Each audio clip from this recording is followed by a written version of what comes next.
We are Black. We are Minnesota.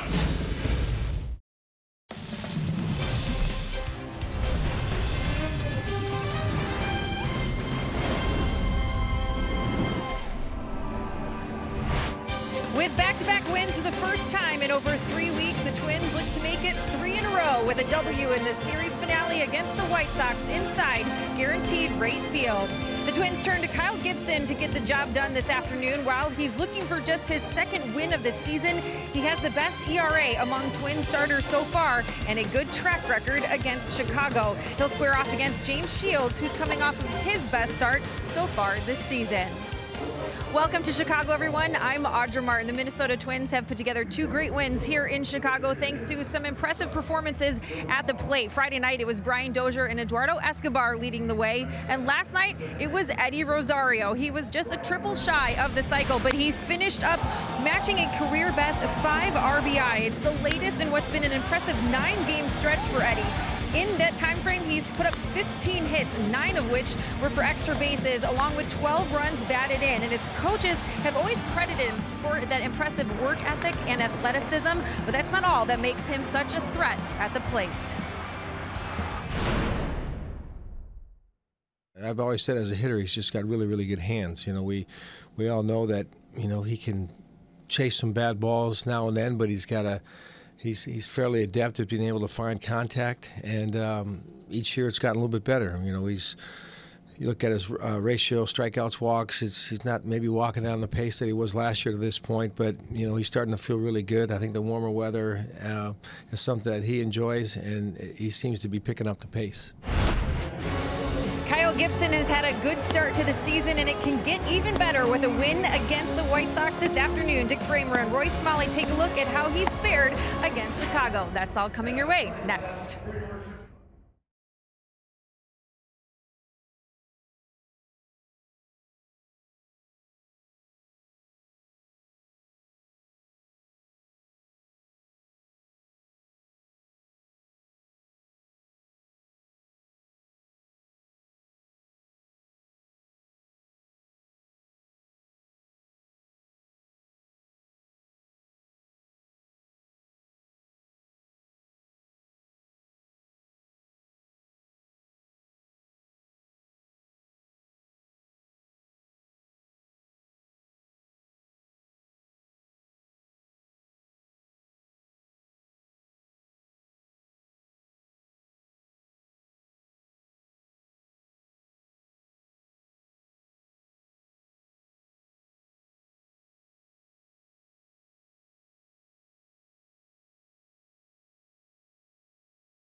Twins baseball on Fox Sports North is brought to you by CenturyLink, connecting you to the power of the digital world. And by Sanford Orthopedics and Sports Medicine, for the everyday competitor in all of us. The weather has gotten better, and Twins baseball has gotten better. Probably a connection there. And today, the final game of the 4-game series, the Twins hoping to win a series 3-1. It would be their first series win since they hosted the Astros. And it is a gorgeous day in Chicago. Dick Bramer and Roy Smalley for the final time here in Chicago. What the Twins hope they've seen as of late from Kyle Gibson is a new and improved Kyle Gibson. Well, don't tell that to the White Sox, because they had their hands full with the old Kyle Gibson. He's pitched very, very well against this club. But, you know, teams change and personnel changes and personality of a club changes. He's going to have to change as well. He's got by beating the White Sox when they had a bunch of free swingers. The White Sox, not quite the same team, but Kyle Gibson's not quite the same guy you see starting last year when he came back up from AAA, throwing 2 different fastballs and better command of his breaking stuff. He's been very, very good. He continued it so far this year, but command of that fastball is going to be the key. If he has it, those kind of numbers will continue again today. He can beat these guys if he's throwing the ball over. And he will hope to pitch the Twins to a series win. They head down to Missouri to take on the Cardinals in a quick 2-game series. And they would love to head out of town and build a little winning streak along the way. Twins going for their 3rd win in a row.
Here in Chicago, a little bit cooler than it has been, but we were originally a little worried about rain here today, but nothing in the offing. We think we'll have uninterrupted baseball. And I made the premise before that as the weather's gotten better, the Twins baseball has been better, and it probably isn't a coincidence. I think we've got a lot of guys that much more enjoy playing baseball when the temperature is as nice as it's been. Who doesn't? And the Menards batting order for the Twins: Joe Mauer, the designated hitter for the 2nd game in a row. Then Brian Dozier, Max Kepler, Eduardo Escobar, Eddie Rosario, Robbie Grossman, Logan Morris, and A. Ray Adrianza. And then the Twins debut of catcher Bobby Wilson, who was brought up yesterday with Jason Castro going on the disabled list. And the home furniture starting pitcher for the White Sox today, James Shields. Twins know this guy very well. Most of Twins hitters hit against him for a long time. White Sox are rebuilding, and here's how they look defensively for the series finale. Lurie Garcia is in right field. Adam Engel is in center. Nicky Delmonico is in left. And infield from third across to first, Sanchez, Anderson, Rondon, Abreu, and Omar Narvaez back behind the plate. Anderson hit a couple of home runs with the bases empty last night. And the White Sox feel that as he continues to develop, they hope he does. And then with Yoan Moncada at second base, they're going to be pretty strong up the middle eventually. Good young players. Both of them have a chance to be terrific offensive players. No question about it. Chad Woodson behind the plate, Cedarstrom, Blazer, and Surewater on the bases, and we are just about ready to get going. Mauer was the DH last night, got a couple of hits, drew a couple of walks. And there is strike one on the outside corner. Mauer with 57 at bats against James Shields. 17 hits. Few doubles, a triple, and a home run. Down and in, ball one. Shields is at a stage in his career right now where it seems like 1 out of every 3 starts is a good start. That's not desirable, of course, but to that end, or with that point made, he's coming off a good start. So we'll see what happens here this afternoon. 2-1. Well, you see the way he right away you see the same James Shields that people have seen for many years. Even when he was at the top of his game, he doesn't want to throw the ball over the plate. He wants hitters to chase pitches off the plate. He's been that way his entire career.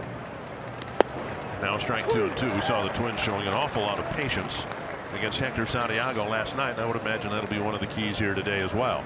Santiago walked himself out of the ball game in the 4th inning. The difference is Santiago really can't throw the ball anywhere close to where he's trying to. And Shields, you see him aiming for the outside corner. To the degree he can hit it, he'll be good. To the degree that he can't, different story. Tapper to second. Easy play for Rondon. Mauer retired, 1 away.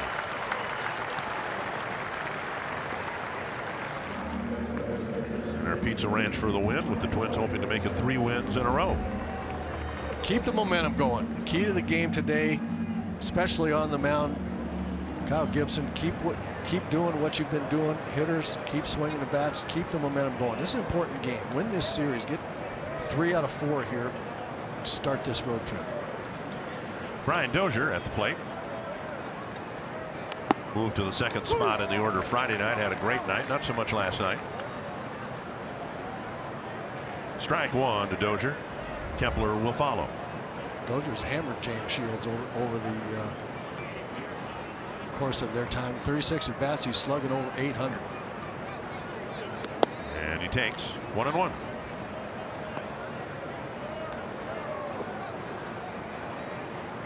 He's got 4 home runs. He's hit .333, 4 home runs in 36 at bats. He has struck out and walked a bunch as well, but generally speaking, he's hitting very well. Breaking ball, and it's 2-1.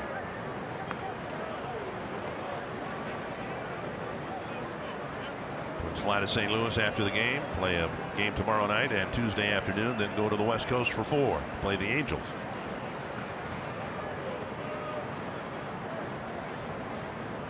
Checked his swing, or did he? He did not, and it's 2-2. The Twins just have to be ready for the fact that even though they know James Shields, you would think that they'd be ready, but it's hard to imagine how he just will not throw the ball over the middle of the plate. And he got him looking. Bit of a breaking ball for a called 3rd strike. He's going to throw changeups in fastball situations. He's going to throw curveballs anytime in any count. This one actually a lot more of the middle of the plate, although it caught the lower edge of the strike zone, but a lot more of the middle of the plate than he wants to normally. But he will just not give in to hitters. He will not throw the ball over. He wants you to hit everything off the corners. Here's Kepler, and he takes ball 1.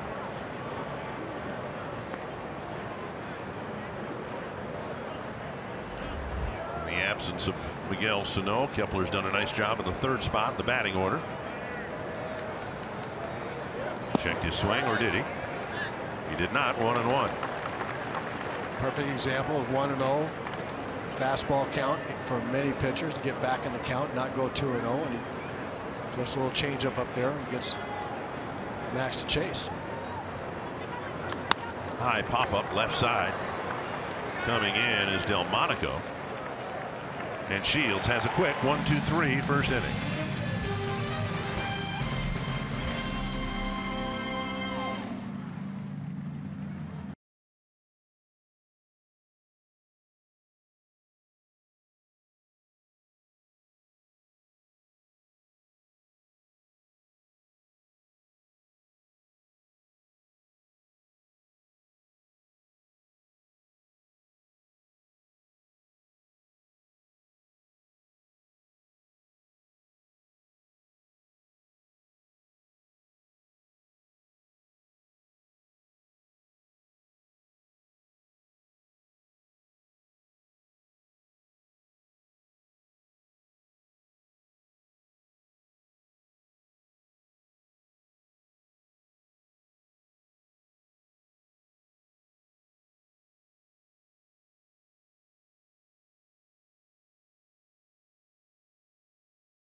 Ahead of him, but as we said last night, I think he's the perfect guy for this job on the south side of Chicago, trying to develop some young players.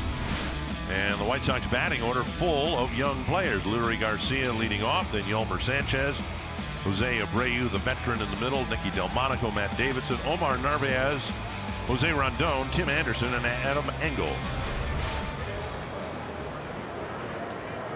Home furniture starting pitcher Kyle Gibson on the mound for the Twins.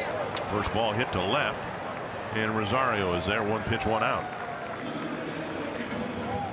Saw Garcia do that last night. Yep, he's swinging the bat very well, waiting for fastballs to get in over the plate and hit the ball the opposite field. Left-handed at least. Kyle Gibson, you see a much better start to this season than most others. He's been pitching very well for the last half of last year, 2 months or so in the first part of this year. Here's Sanchez. He's had a pretty good series. Last couple games has been on base a lot. And he takes strike 1. 2 things I think have turned Kyle Gibson around. When he started throwing 2 different fastballs, the 4-seam straight riding fastball and to complement the sinker that he's always thrown. That's helped immensely. It's given him a lot of confidence to have a fastball that he can count on to throw over the plate when he really needs a strike. And that's the second thing. He's gotten back in counts. And we know that he's struggled with command in the past, but get behind 2-0 and 3-1. He's been able to find a pitch to get him back in counts, throwing a striker that's not right over the middle of the plate.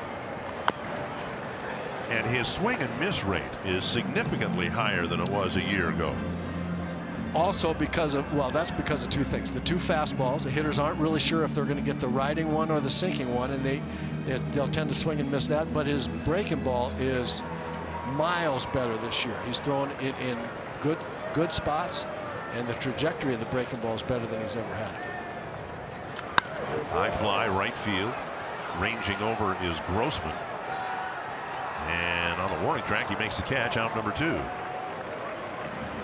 Robbie Grossman back in the lineup and back in the outfield, and he gets a ball hit to him right away. Let's check out the Twins in the field. Brought to you by Northland Ford. Kepler in center, Rosario and Grossman on the corner outfield spots. And then Escobar, Adrianza, Dozier, and Morrison with Bobby Wilson behind the plate. Bobby said before the game that he caught Kyle Gibson a little bit in spring training. Of course, Wilson's first year in the Twins organization. And Gibson delivers ball 1 to Jose Abreu.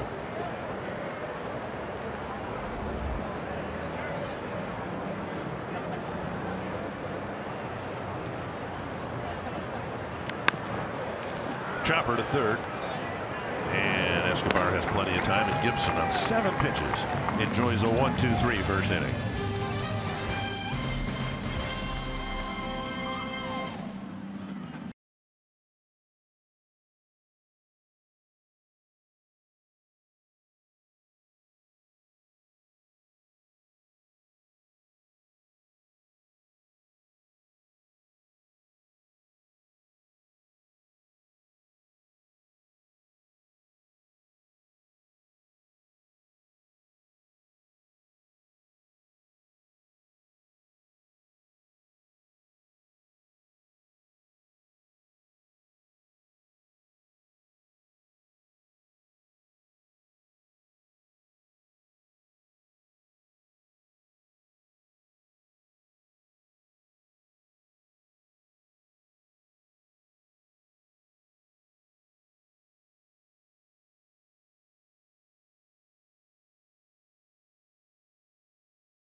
And the middle of the Twins lineup, starting with Eduardo Escobar, will face James Shields in the second.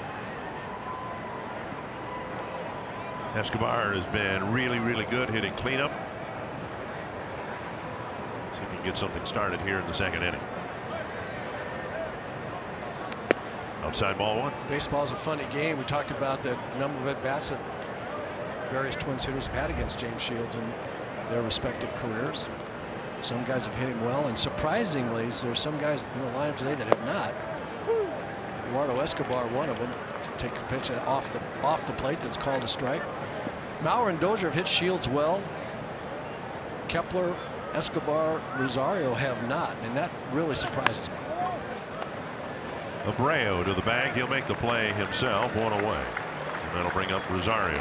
But I would venture to say that those three guys need to change that today for the Twins to beat Shields. And Eddie's swinging the bat awfully well. Another good night at the plate last night. Terrific night. 4 hits, 5 RBIs, home run, 2 doubles. And Rosario's heating up.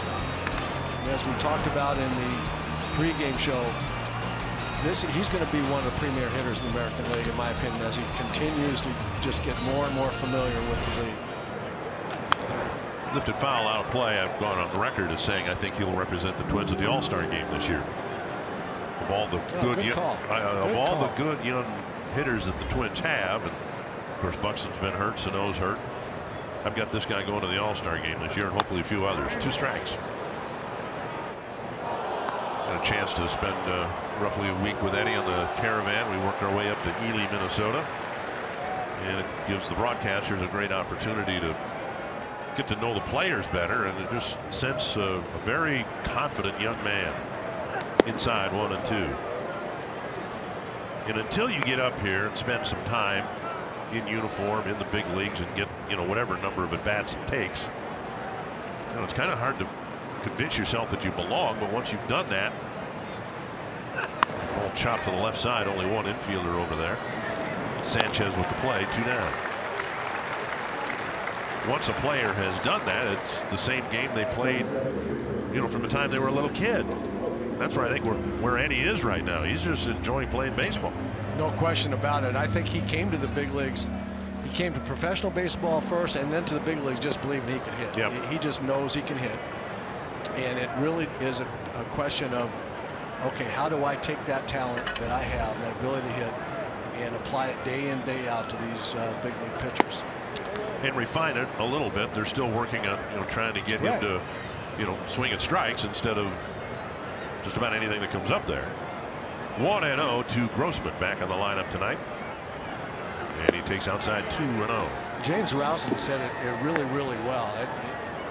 He said these hitters, and it applies to Eddie Rosario as much as, probably more than anybody.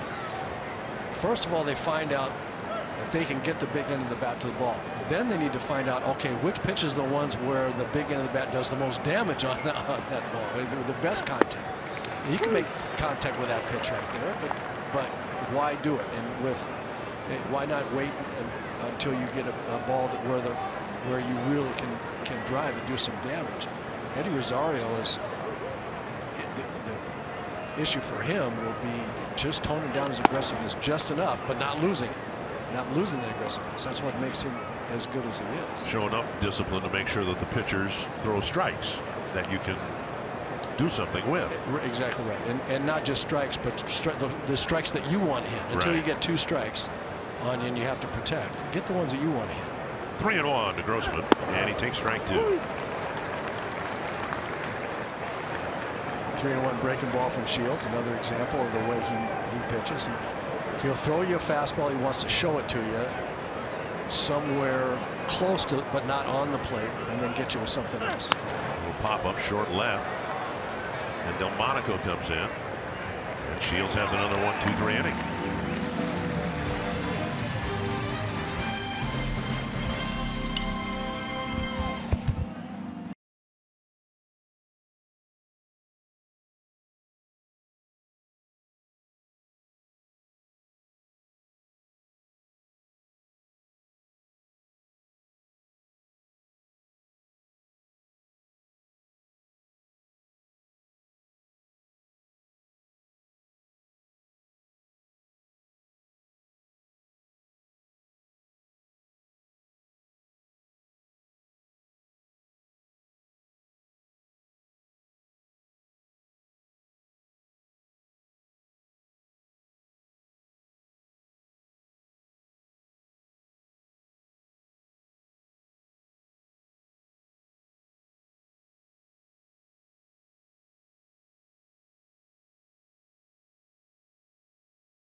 Scoop from the clubhouse with the day game after the night game. Paul Molitor said it was the right time to have Bobby Wilson make his Twins debut. He also said that one of his biggest strengths is working the bottom of the strike zone, and that works well with the matchup with Kyle Gibson here this afternoon. James Rowson says one of the things that he appreciates most about Eddie Rosario is his daredevil mentality. He says Eddie isn't afraid to make the big play, and he's not afraid to make a mistake. If he does, he always makes sure that he learns from it. And Logan Morrison has been getting in some practice.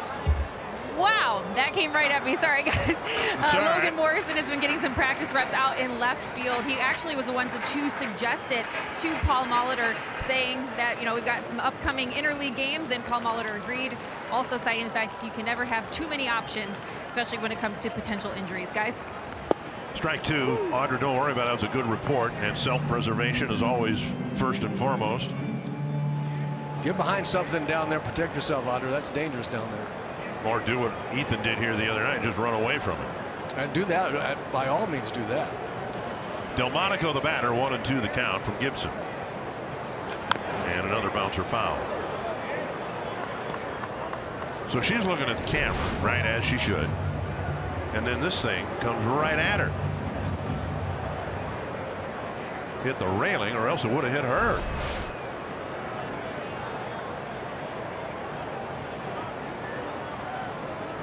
1-2 to Delmonico. Then Davidson and Narvaez will hit for the White Sox.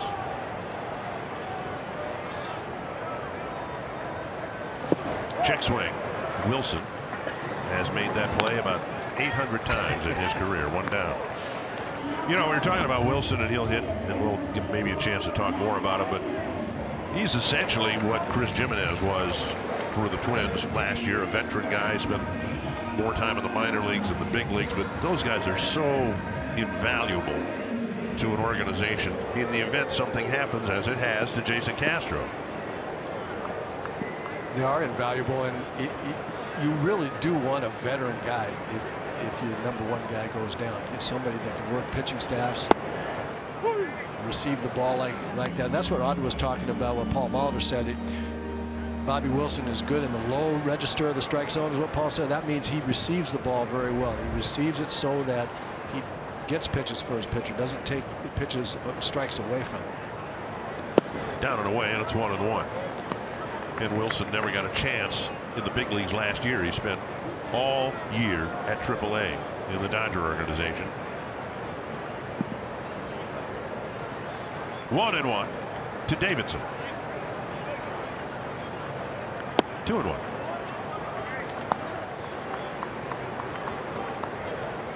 Davidson leading the team with 9 home runs, but as we said the other night, 7 of them have come in 7 games in Kansas City.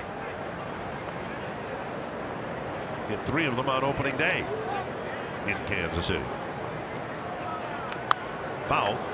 While the Twins are wrapping up the series here, the Indians are in New York wrapping up their series against the Yankees. That game is scoreless in the 6th inning. Yankees have dominated series against playoff teams of a year ago, the Twins, the Astros, and now they won the first 2 against Cleveland. Swing and a miss. Off speed pitch, and Gibson gets a couple of strikeouts to start the second. You were talking about the swing and miss potential, or the swing and miss capability that has improved this year for Kyle Gibson, and this is the pitch right here that's been getting most of them. There's that trajectory I was talking about. It's much more up and down and tilted a little bit away from right-hand hitters. He's gotten a lot of strikeouts there. One of the problems with Gibson in the past, he would get to 2 strikes. He just had a hard time putting guys away. He's been very much better at that this year. And a strike. 2 demotions to Rochester last year. And for any number of reasons, Gibson hopes that he's seen the last of Rochester, New York. Never been there. I'm sure it's a fine city. But it is AAA baseball, and Gibson wants to stay in the big leagues. 1-1. You're in the minor leagues, you suspect that there's only really one place to play. Once you have a taste of this, you know there's only one place to play. High chopper over the mound, and the ball booted by Adrianza. He had plenty of time to get Narvaez, who doesn't run well, and Adrianza commits an error with 2 down.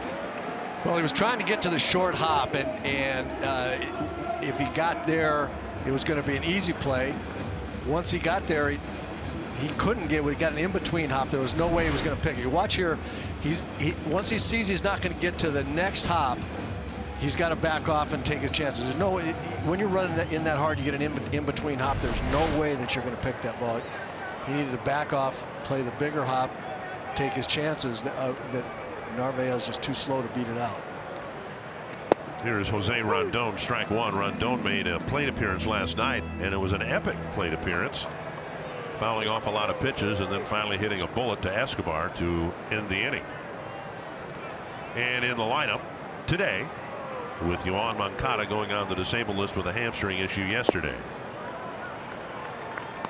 White Sox really crippled with some hamstring injuries. Avisail Garcia is out with a hamstring injury. 1-1.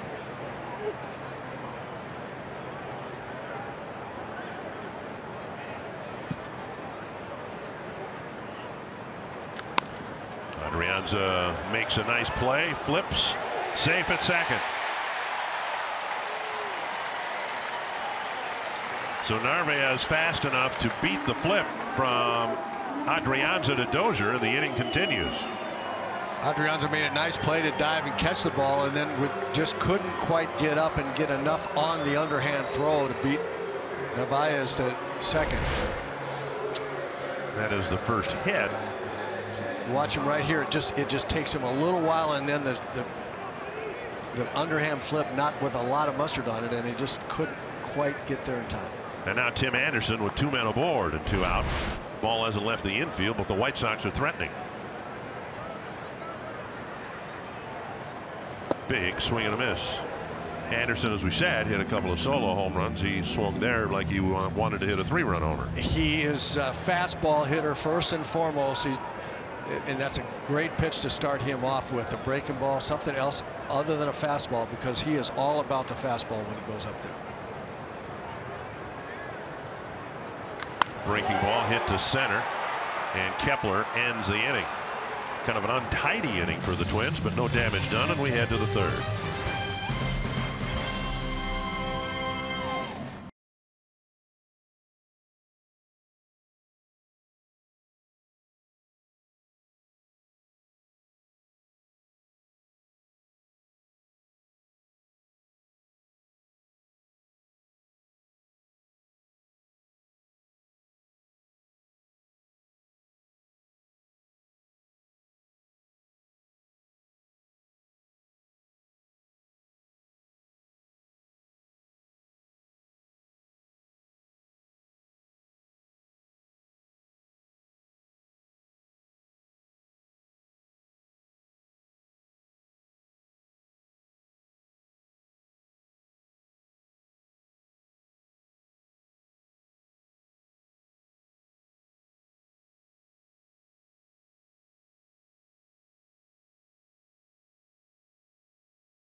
Queen combination. We've seen it across baseball.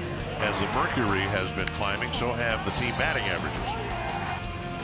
It's hard to hit when it's cold. I mean, I don't think there's any question about that. And you just all of a sudden, after you've been playing cold weather and you get these beautiful days, you just feel like playing baseball. Just some little something about it that everything's just better. Logan Morrison will lead things off. I just have a hunch Logan Morrison's going to run into at least one here today. Takes outside, ball 1. Morrison against Shields. He's hit him well. 7 for 22, a couple of doubles and a home run. And he takes a strike. If Shields has his way, that will be the fastball that gets the most of the plate that Twins hitters see today. The one where the whole ball's on the corner, but no more than that.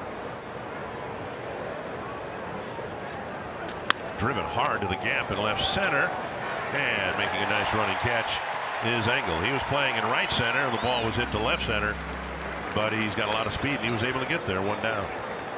I want to apologize to the viewers, to be sure, but also to you. I've been dealing with a little virus here. My voice isn't very strong, so I'm sorry about that. I've got it better than Dan Dickerson, who does the Tigers games on radio. He's shut it down for 3 days because he's got the same thing I've got, only worse. Outside, ball 1. Well, you don't have to apologize to me. I think you've been great, and haven't really, other than the fact that every once in a while it sounds like there's 2 guys over there trying to talk at once.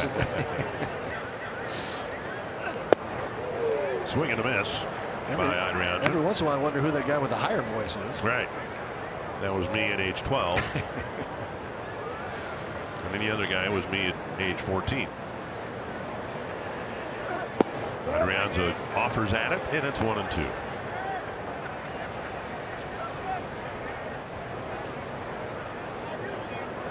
There is no imminent return on the horizon for Miguel Sano, so the Twins would really like to get Adrianza and his bat going here. And he swings and misses, a strikeout, and 8 up, 8 down for James Shields. And that'll bring up Bobby Wilson. There's a changeup in a good spot. Adrianza way out in front and starting to get an idea of James Shields here. Just a whole lot of flopping, a whole bunch of nothing up there. Bobby Wilson will hit.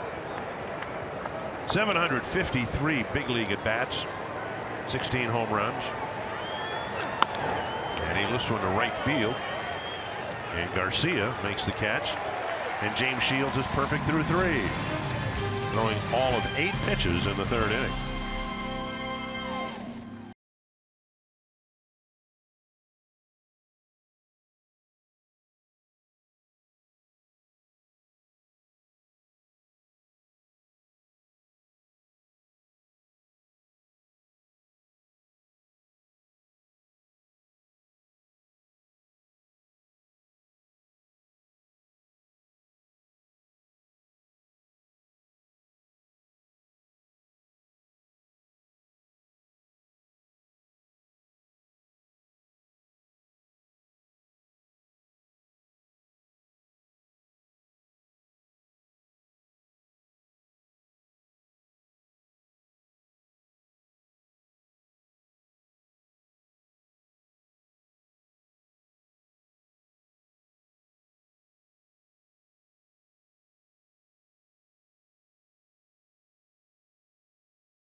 Is Scrubs Night at Target Field. A limited number of Scrubs Night theme night ticket packages are available that include a game ticket and Twins branded scrub pants. Go to twinsbaseball.com/scrubs. Learn more about the Scrubs Night theme night offer. Dick Bramer and Roy Smalley here in Chicago. And while the team and most of the broadcasters are going to St. Louis after the game, you're going to head back home. I am going to head back home. I'd love to go to St. Louis with you all, but I would also like to go back home and see my grandkids. And your wife. I mean you got to include everybody, right? Yes. Okay. That's down the line, and that'll get into the corner. Adam Engel has an extra base hit to start the 3rd inning. He will hold up with a double. Second White Sox hit.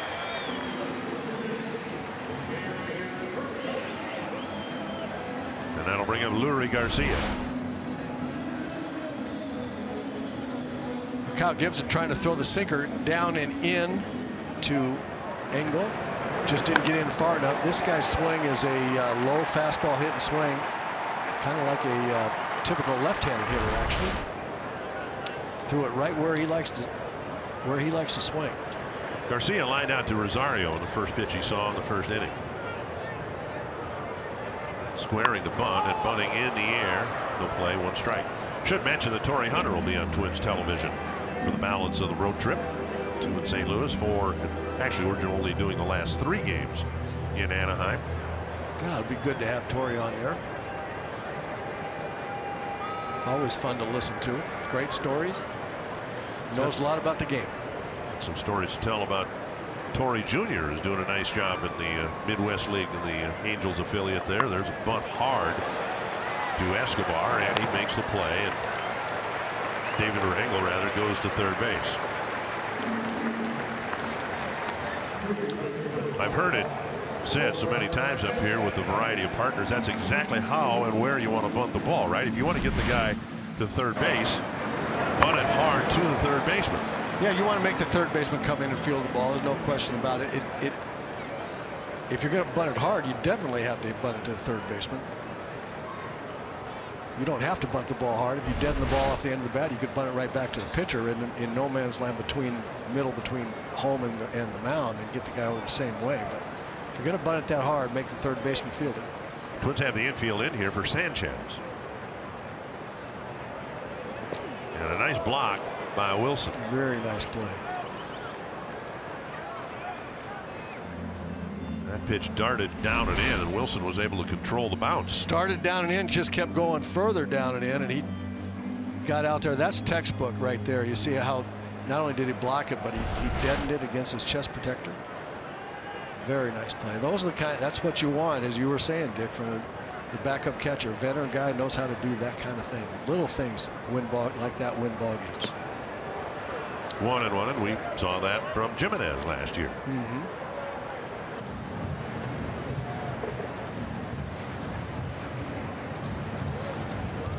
And Sanchez getting some stickum.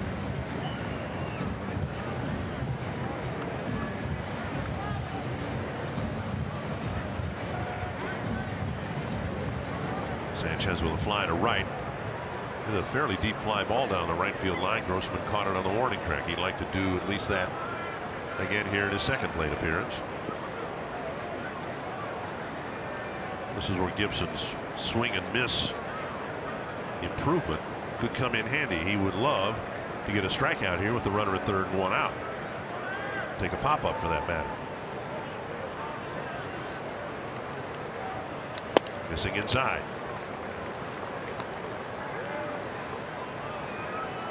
That's the four-seam fastball that Kyle Gibson has. I really believe he needs.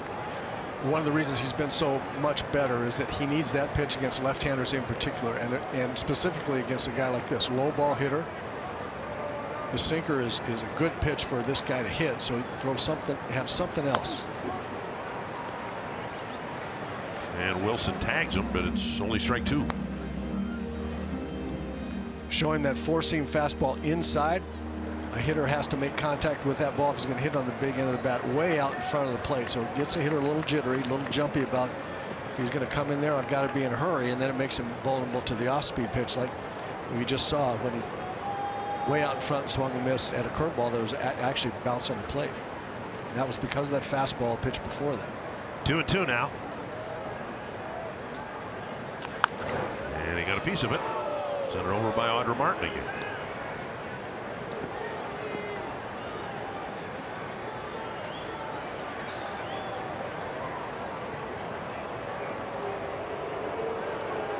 Sanchez has proven he's a good low ball hitter, and it looks to me like he sees the breaking ball pretty well also, if it's in the strike zone. I think you can get him out in. I think you can get him out up in the strike zone, going in. Got him. High cheese for a strikeout. In or up. I think either one of those could have gotten him, and he made a very nice pitch there. And now Gibson is one out away from pitching around the leadoff double, but he's got a tough out to get in Abreu. So a great sequence of pitches. He just pounded him inside, inside, inside, got him in a hurry when he swung and missed a breaking ball, and then got him thinking about that fastball in, got him to chase up in the strike zone. Nice sequence of pitches there. A big strikeout as Dick was calling for with the runner on third and only one out. Now you have to understand that you don't want to let this guy beat you. Infield back, and the ball pounded foul.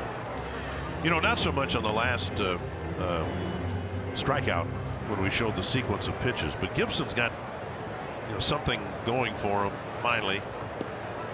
For the first, when we track the pitches, For the first 40 feet, they all look the same. They're on the same track, and then one darts down and away, the other one sinks down and in, the other one tails a little bit. I mean, it's like for the first 40 feet, if the pitch is in the strike zone, it's hard to pick which quarter that the ball's going to end up on. Does that make any sense? Well, believe me, as a former hitter, it makes perfect sense. That's the whole difficulty about hitting when a guy's out there doing what he's supposed to do on the mound. Absolutely. 1-1. He's got such great natural movement.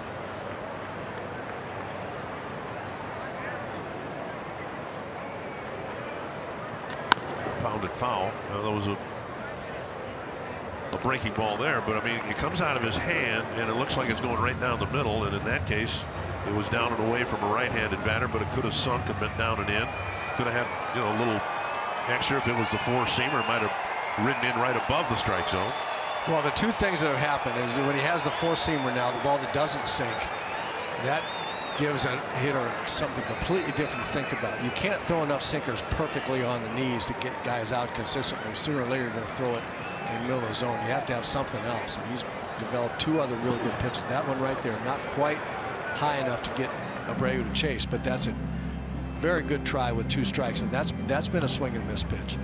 The other swing and miss pitch has been what we saw against Sanchez, the high four-seam fastball or inside four-seam fastball, after guys have seen they all know about the sinker. They all know about 91, 92, sometimes 93 with the ball moving down and in. They're going to come in again, and I think that's right, especially with 2 strikes. You're going to stay in on this guy. 2-2. It's going to be the sinker in. That gets by Wilson, and the runner will score. 2, maybe 3 really good blocks this inning, and then one went right between his legs. A wild pitch to Gibson, but I think Wilson will tell you should have blocked that unless it hit the plate. Maybe it hit the plate and skipped. No, that's he should have. He would tell you that he should have blocked that. That pitch just fooled him. Gibson has been so good throwing the ball where Wilson's target has been. He was going inside, and then Kyle just pulled the ball back over the plate a little bit, and he wasn't ready to block it. Foul ball. So the White Sox cash in on the leadoff double. Bobby Wilson hasn't seen enough of Kyle Gibson to know how much that fastball can sink and how late it can sink. He's got late movement on the sinker, and he thought he could backhand that ball in the air, and the ball sunk below his glove, and he was thinking he was going to catch it, not have to block it, and the ball sunk into where it should have been blocked territory. And there's a strikeout. Wilson. Yeah, that's a shame. Pretty disgusted with the wild pitch allowing the run to score.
BuyFordNow.com and your local Northland Ford dealer today.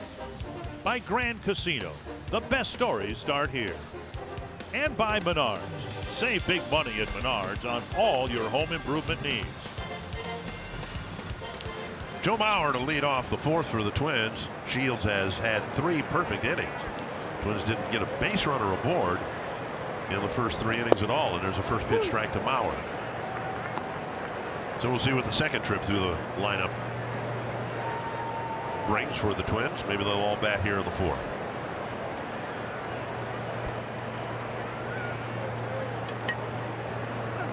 Inside 1-1. They are scoreless at Yankee Stadium between the Indians and the Yankees.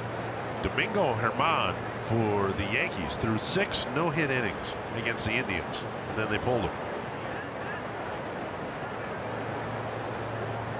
And a liner. Oh, what a snag by Rondon. A wicked one-hopper, and he makes a fine play for the first out. That kind of play is just an athletic reaction play. It starts with good fundamentals. He kept his glove low until it hopped up. But that's it. That's either you have the athleticism and the instinct to make that play or not. Watch as Joe just hits a bullet one hopper. He starts with his glove low, comes up with the hop. Nice play. And when I say starts with the glove low, all of you young infielders out there, your glove can move from low to high much quicker than it can from high to down to the ball. So anytime you're unsure, stay low and come up. And when Shields has missed with the first pitch, he has not missed with the second pitch. And he takes advantage of hitters wanting that if he misses with the first pitch, 1-0, surely you'll throw me a fastball to get back in the strike zone, right? And then he'll throw something else.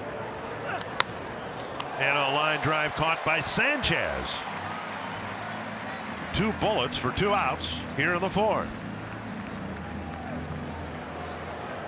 This summer, the Twins are offering baseball camps designed for kids ages 6 to 14 of all skill levels.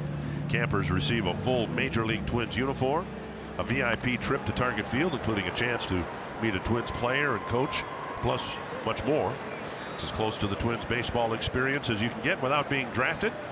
Learn more and sign up today at twinsbaseball.com/training.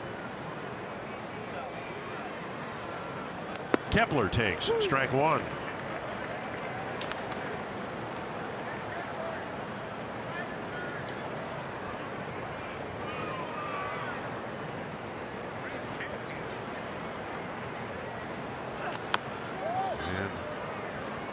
Kepler rolls it. I don't know if that hit him or not. It almost rolled back fair.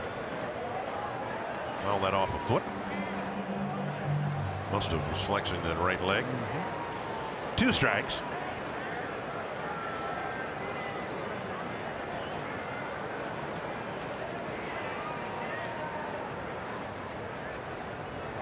And now inside.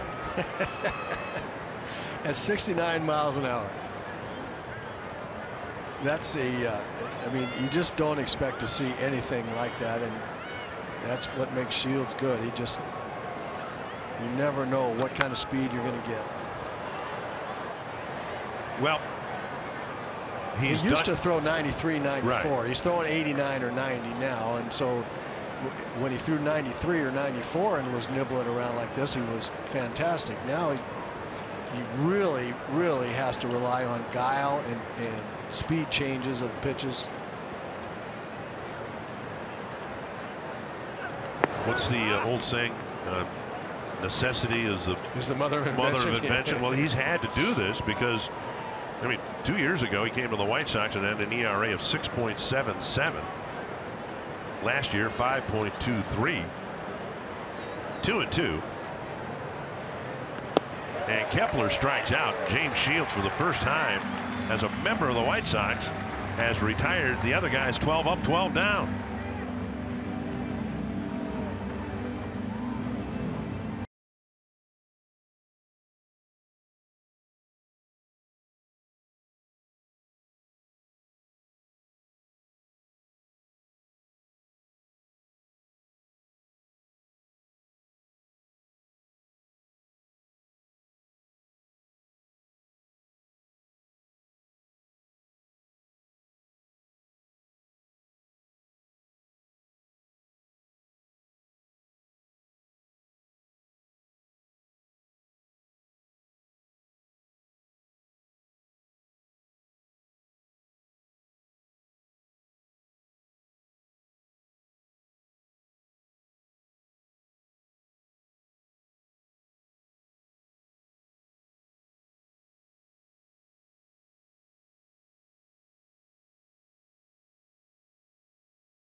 last night. It was quite a battle between Seattle and the Angels. Seattle found themselves down 4-0 in the 6th, only to have to rally 3 separate times. The two teams seesawed back and forth, eventually scoring combined 16 runs from the 6th inning on. Eventually, this one ends in the bottom of the 11th when Ryan Healy pulled one just over third base for the walk-off victory. And now they sit just a half game back of the Angels and the Astros, guys, in that very competitive, very tight AL West. Yeah, I watched that game in the hotel room last night, and it was interesting, going back and forth and back and forth. And the Angels ended up losing. They still lead the Mariners by a half game, but they're essentially tied now with the Astros. It's 1-0 here. And a quick out with Delmonico gone. And now Matt Davidson. Speaking of Seattle, I really like the fact they got Ryan Healy, who was with Oakland. I thought when I first saw Healy, I really thought he was going to be a good hitter. I think he is going to be a very good hitter for Seattle. One more bat in that lineup with Cano and Nelson Cruz and Seager. One more bat there looks really good to me for Seattle. Dee Gordon has just been wonderful for the Mariners. You bet. Moving from the infield to center field, and he's handled that transition seamlessly. Getting on base, stealing bases. Yep, all of a sudden they've got a lineup that can score runs in a variety of ways. 2-0 to Davidson, and now a strike on the outside corner. And there's a great example of what Kyle Gibson has been able to do this year that he's been unable to do in any years previous. That's get back in counts with a quality strike somewhere. 2-0, he's got to get back in the count before it'd either be ball 3 or the 2-0 pitch be right down the middle. There you see a great fastball in the corner. 2-2. Now a hard sinker down, and all of a sudden he's right back where he feels like he's in command of the count now. 2-0 before, it is no telling what was going to happen from there.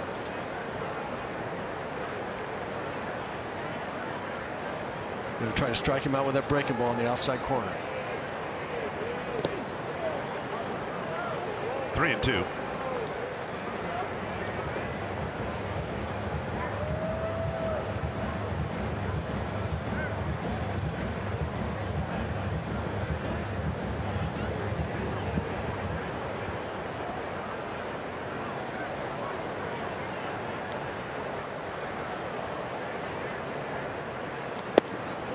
And a walk.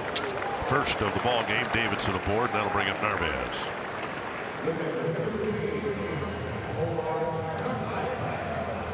Made some real good pitches that time up after falling behind 2-0. Just couldn't finish him off. He had him with that breaking ball if he could have gotten it just a little bit closer to plate, and then just missed with that fastball.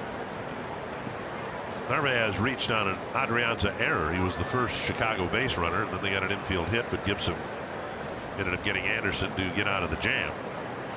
And the White Sox scored their run the following inning. That's hit to center. And Kepler comes in to make the catch. 2 down. And that'll bring up Rondon. This summer, the World Cup is coming to Fox and FS1. Every match live and over 300 hours of soccer coverage. The world's biggest sporting event begins June 14th on Fox and FS1. Rondon got the infield hit. He hit a ball to the left of Adrianza, who made a nice catch, and the flip to Dozier not quite in time to force Narvaez at second.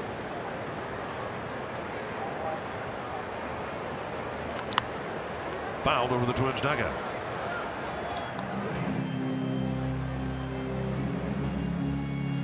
Rondon had a long battle with Phil Hughes last night.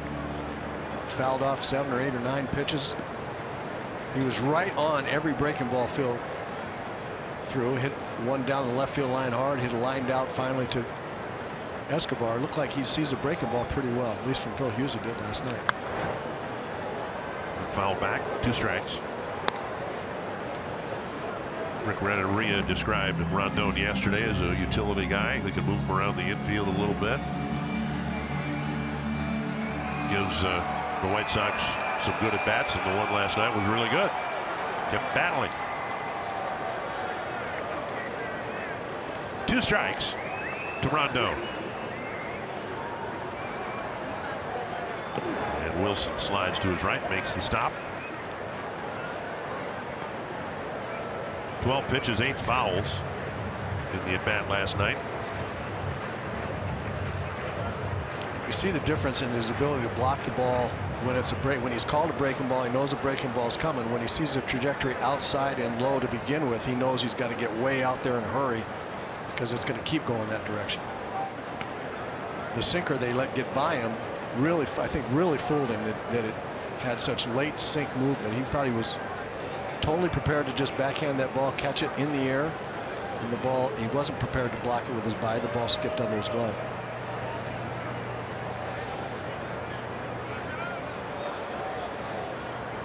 One and two to Rondon.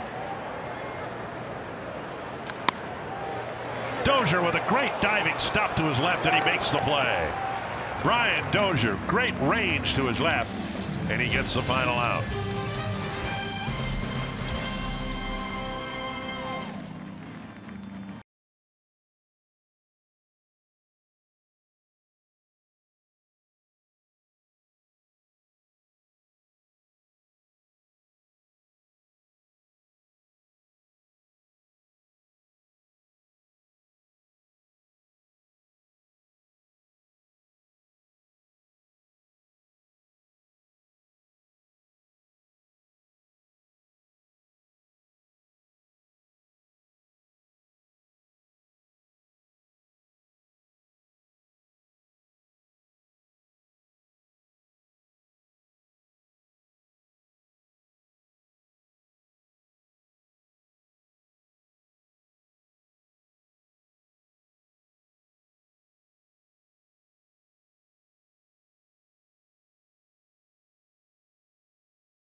But those Twins fans are hoping they can come back and win this game, or Pepsi fans of the game. Eduardo Escobar will lead off the fifth. Twins still don't have a base runner against James Shields.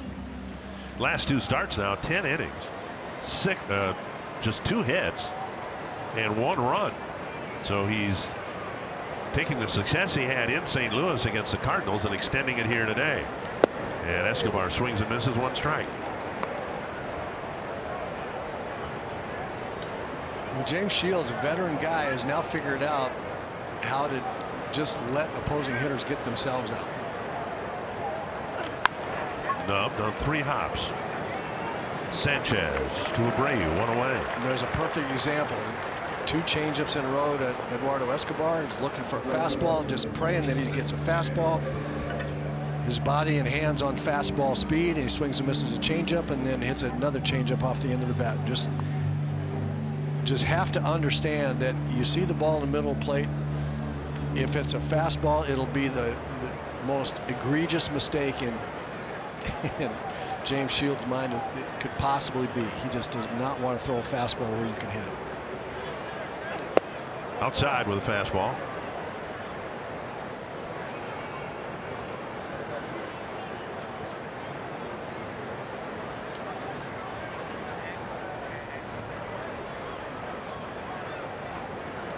You look at Shields, and to the extent he's transitioning to a different type of pitcher, and if you follow the Twins, you can't help but wonder whether maybe Phil Hughes will be faced with the same challenge.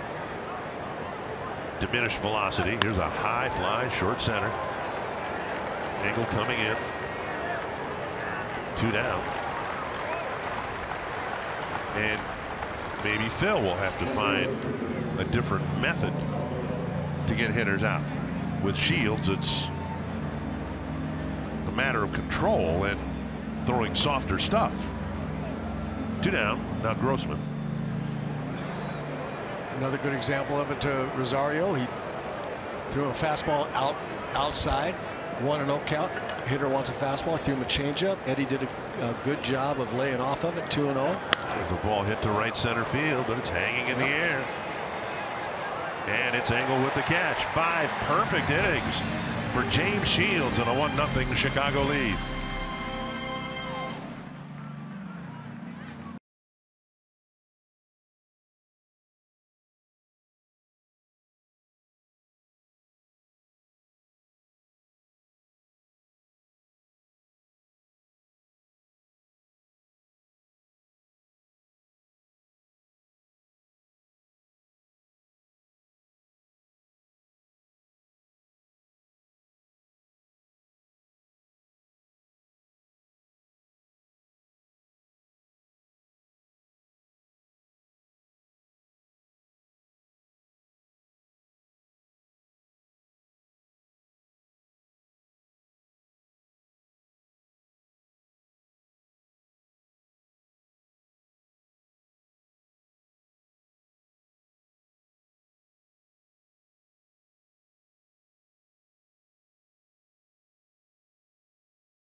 Hats off for heroes, because no matter where you serve or when you served, we stand ready to serve all military families.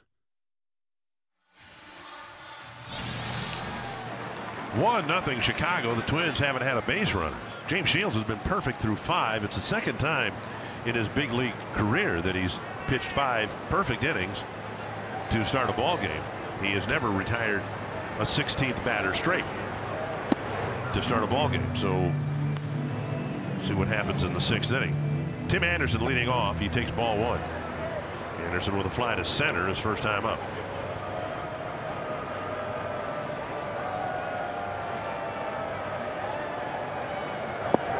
Swing and a miss.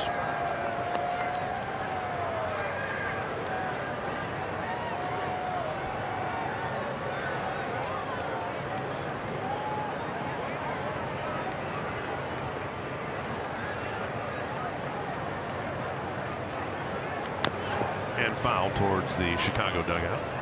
Get a good idea there, the last 2 pitches, of how much movement Kyle Gibson has with his 2-seam fastball, the sinker.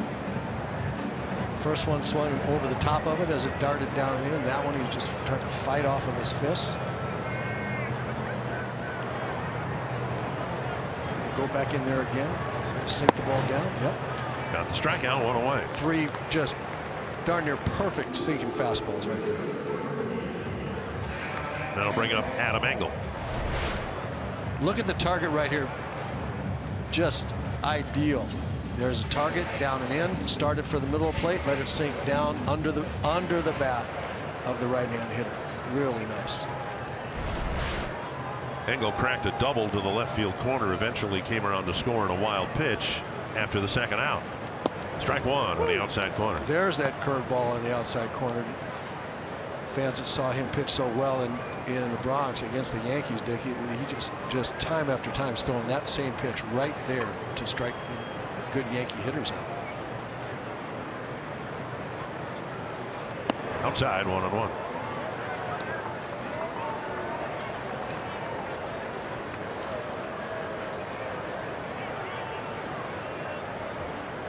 White Sox have just 2 hits. There's been a walk and 1 error behind Gibson. Again, the Twins haven't had a base runner yet. Outside 2-1. Indians got a run in the 8th inning against Dellin Betances. They lead the Yankees 1-0.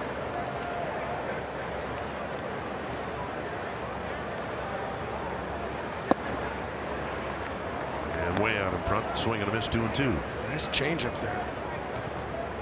That's his third pitch, and I'll actually say his fourth pitch. I'm going to count fastballs as two separate and specific pitches, and then he got the breaking ball and then a changeup when he wants to throw it in a fastball situation. He's trying to hit the outside corner with a fastball.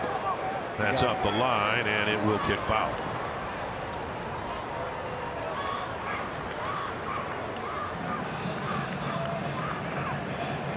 There's so much that goes on pitch to pitch in a baseball game. It's 85 or 90, make up a statistic that you want. The majority of what goes on during the course of a game is the battle between the pitcher and catcher and the hitter.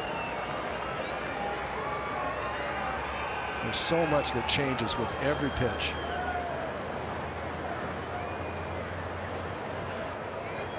Two and two. And another strikeout for Gibson. Another excellent changeup in an excellent spot. So the changeup, Dick was talking about arm angles. Changeup, same arm angle, same arm speed. 8 miles an hour, 9 miles an hour slower than the fastball. Looks like a fastball. You believe it's a fastball. Just way out in front.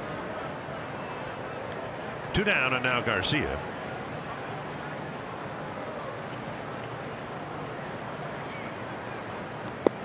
And the first pitch strike. You know, we talked about the transition Shields is undergoing late in his career. Gibson might be transitioning the other way from a pitch to contact guy to a strikeout guy.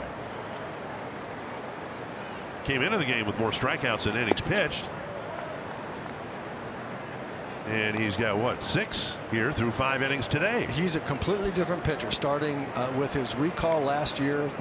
Last 2 months of the season, he started with the 2 fastball approach. This year, he's continued that and found the breaking ball. Just missed the inside corner with a fastball. So yes, I would say that there's been a transformation of Kyle Gibson. He came up thinking that he was a sinker ball pitcher, and he found out that it's just too hard at this level to throw the sinker balls in the spot you have to throw them all the time. You're going to miss over the plate. Going to the other fastball alleviated that. See that pitch right there? That pitch in on a left-hand hitter. If all he had was a sinker, that ball is either inside or it's right back over the middle of the plate where left-hand hitters can hit it. But the four-seamer right there stays in, and he can't get to it. 2-2.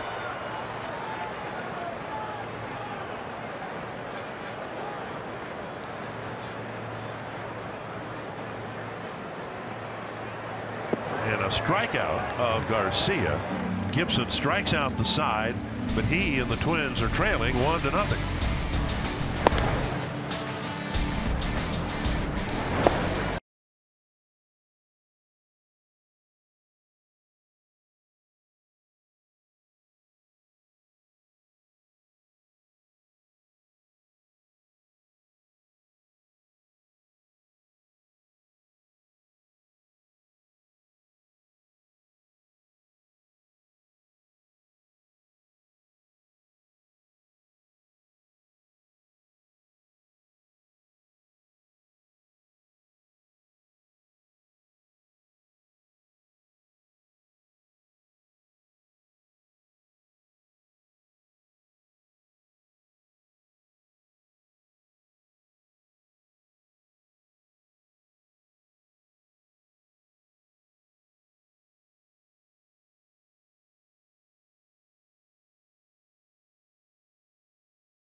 Can get James Shields into the stretch. 15 up, 15 down. Logan Morrison, A-Ray Adrianza, Bobby Wilson will bat. Morrison hit the ball hard, lining out to angle and center, his first time up. Ball one. It was nearly 50 years ago to the day that Jim Catfish Hunter threw a perfect game against the Twins. And it was just about 20 years ago that David Wells threw his perfect game against the Twins. 2-0.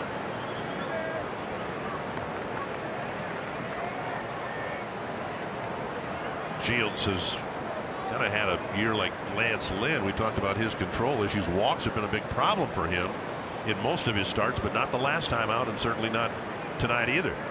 2-0. 2-1. Well, there's a good example of why the walks aren't working today. There's a 2-0 slider inside off the plate. Morrison swung at ball 3. And that's what Shields will get you to do. He'll get you to get yourself out. Very hard to be patient, very hard to be disciplined against the way he pitches. High fly, short left center field. Monaco giving way to Angle, who makes the catch, 1 away. Partial season ticket packages are now available in the Delta Sky 360 Club. Become a Twins season ticket holder today. Become part of the Sweet Spot Rewards program. You can learn more at twinsbaseball.com or by calling 800-33-TWINS. It is a 1-0 game. That means everything is on the table here as the Twins try to get a base runner. Adrian's a pretty good bunter, and while you wouldn't normally want a bunt hit to be the first hit of a ball game, Twins need base runners, and they're only down a run. If it was 7-0, it'd be different. And Adrianza swings and misses. I've never understood they can't bunt when a guy's throwing a no-hitter. I mean, you do whatever it takes to try to win a ball game. Adrianza went down swinging his first time up. Way outside.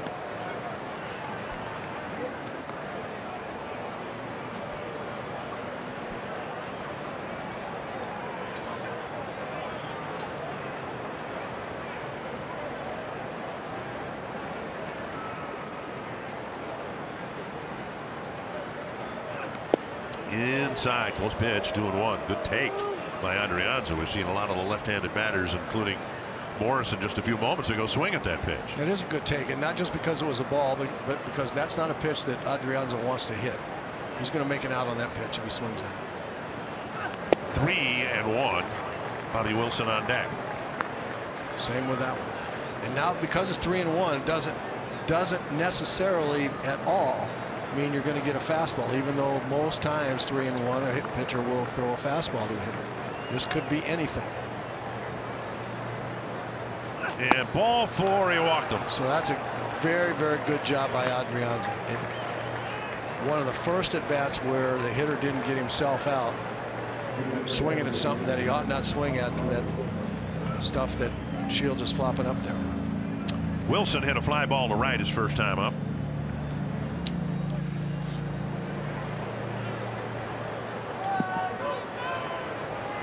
Just 2 3-ball counts from Shields, and the second one to Adrianza led to a base runner. Now from the stretch for the first time today. Strike down the middle to Wilson. Talking about Wilson and the comps to Chris Jimenez, who's now AAA catcher for the Cubs. Maybe more importantly, in each case, both in Jimenez's case and in Wilson's case, teams brought him back for a second run with their team, which speaks to the value teams have placed on him and the type of guy he is. You know, it's one thing if you're bouncing around and it's a different team every year, but Texas brought him back. Tampa Bay brought him back. That's kind of what Jimenez's career was all about too. Pulled foul, and now it's 2 strikes to Wilson. A good defensive catcher is either always has a job or is on the verge of having one. There just aren't that many of them. It's very much worth it to an organization to have a guy in AAA that's a phone call away from coming up and doing a good job of catching. We've seen Shields miss badly a number of times this inning. Threw a breaking pitch over the helmet of Wilson. 1-2.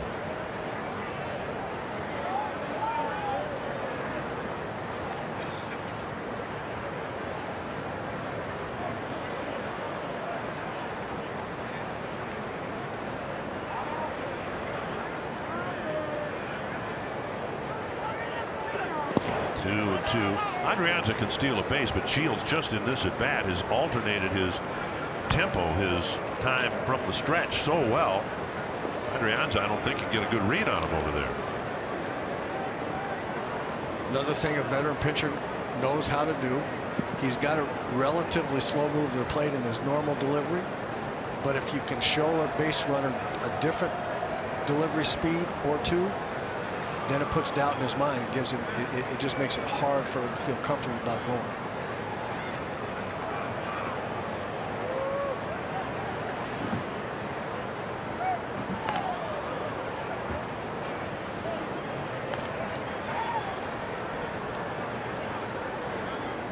Pitch count incredibly low for the 16 outs that have been put on the board by Shields.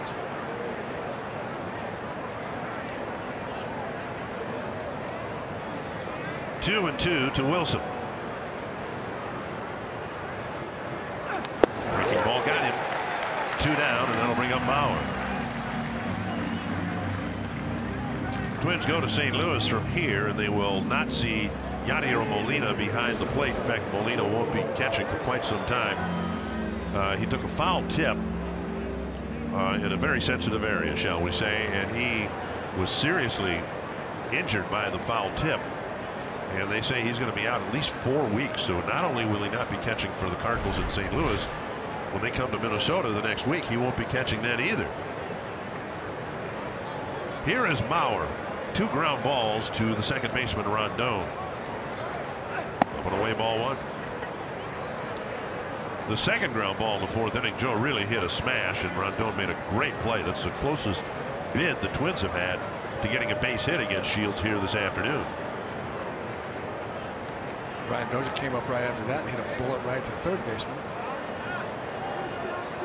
Those are the only 2 hard hit balls.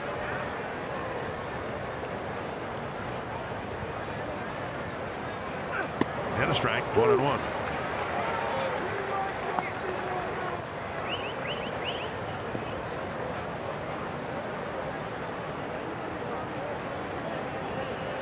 Twins could use a double. Use a hit of any kind.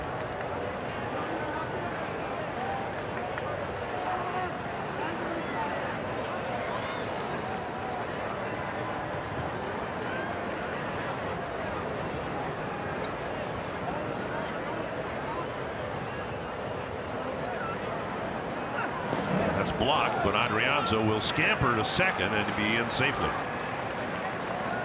So a wild pitch allowed the White Sox to score their run, and now a wild pitch puts Adrianza in scoring position for Mauer.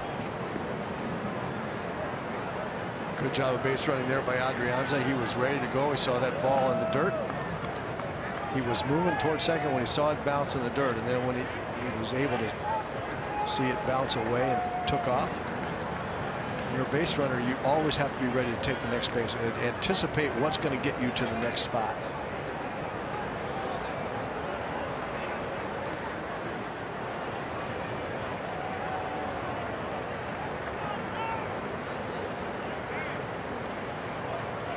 Two and 1.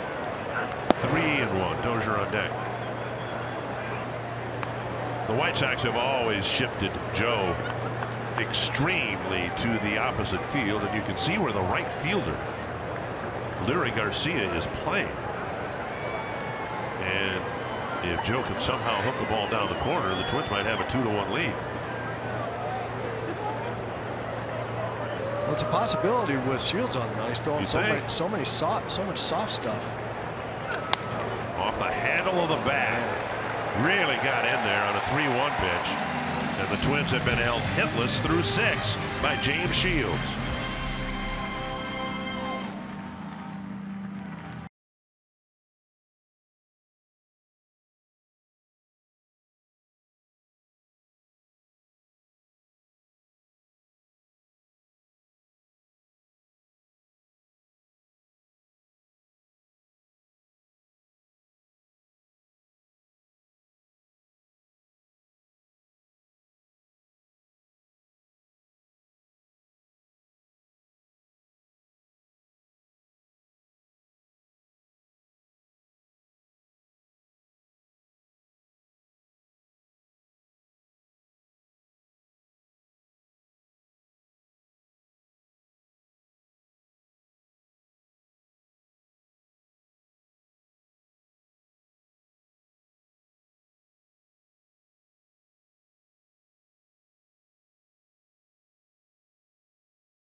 Chevrolet, the #1 selling brand in the Twin Cities.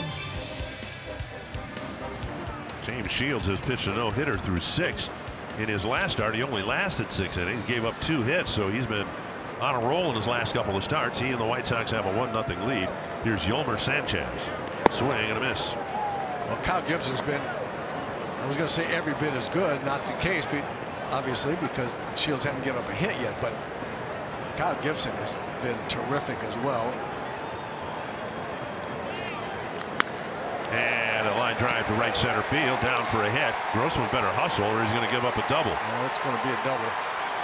Sanchez with a double to lead off the 6th.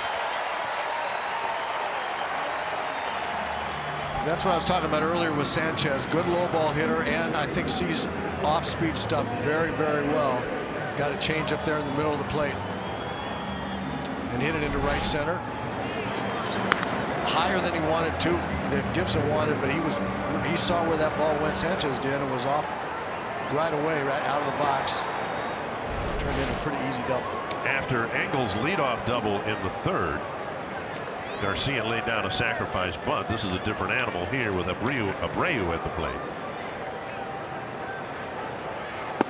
Fastball zipped across the hands. Ball 1. Abreu with a ground ball to the 3rd and a strikeout.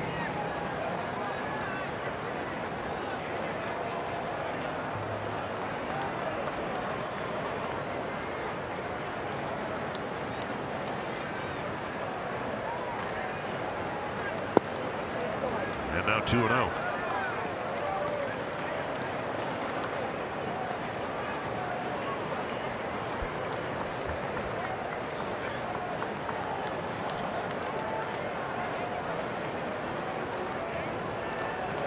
A scratch infield hit and a pair of doubles. That's all Gibson's given up in the way of hits here today.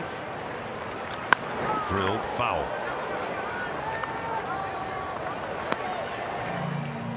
2-1.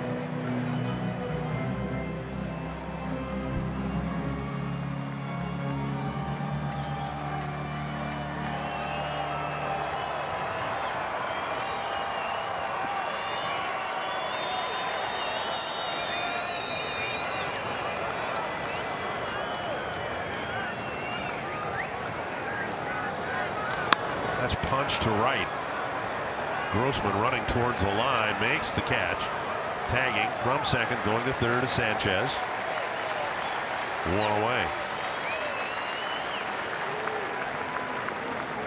That'll bring up Delmonico.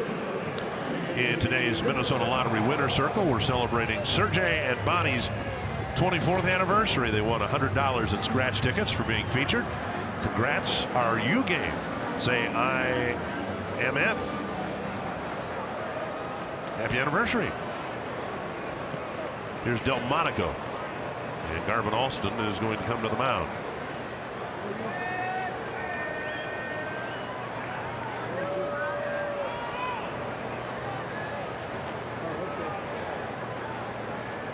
Situation here where the conversation is around the next 2 hitters in the lineup.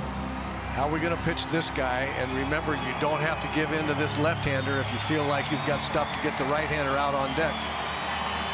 Maybe alerting everybody too about the possibility of a squeeze.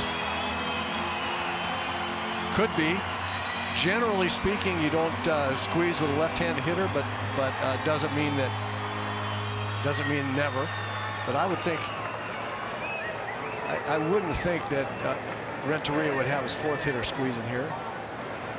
Well, Delmonico has just the 1 home run. Pretty good contact guy. Infield drawn in. I think he'd want him to swing the bat here. Strike 1.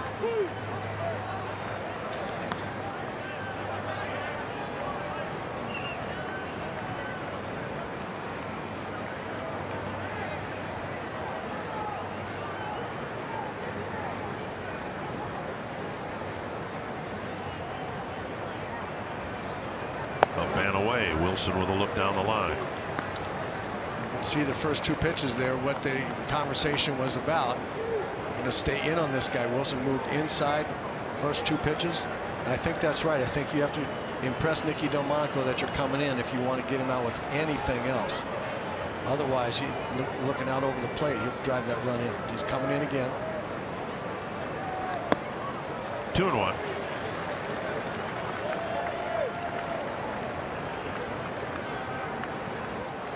You have to commit to a fastball as a hitter. You have to commit to a side of the plate, generally speaking, against fastball. And if you commit to in from the middle of the plate in, it's very difficult to hit the ball on the outside part of the plate, and vice versa. It's part of the cat and mouse game between the pitcher and the hitter. Now he's impressed him in, going away with the change. He doesn't swing and miss that pitch if he hasn't been impressed with the inside the 3 inside fastballs first. 2-2. So you see, he's a little bit early, opened up a little bit early because he's concerned about that inside fastball that he saw 3 times in a row.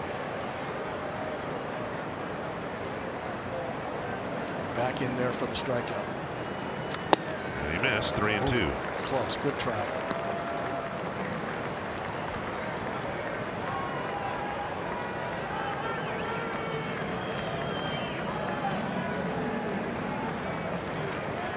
Royce had the infield in, and Davidson, a right-handed batter, on deck.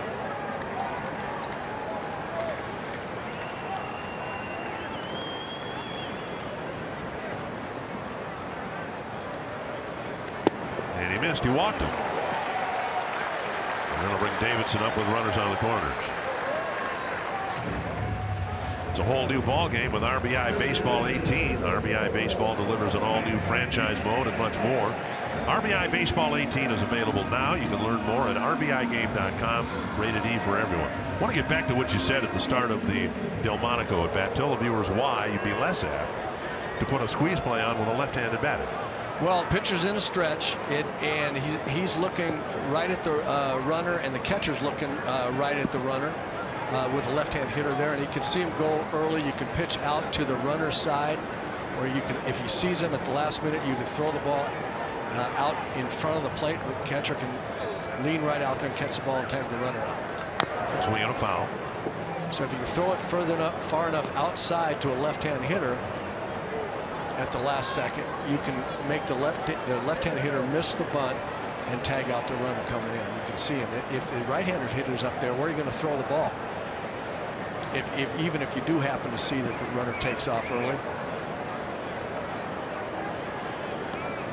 1 strike. That would be for a suicide squeeze, but for a safety squeeze, you could do that with a lefty, right? Oh, sure. Yeah. Sure. Safety squeeze meaning that the batter bunts the ball and the runner on third decides whether he can make it to the plate or not. Infield back. Twins will hope to get a ground ball double play here. 1-1 to Davidson.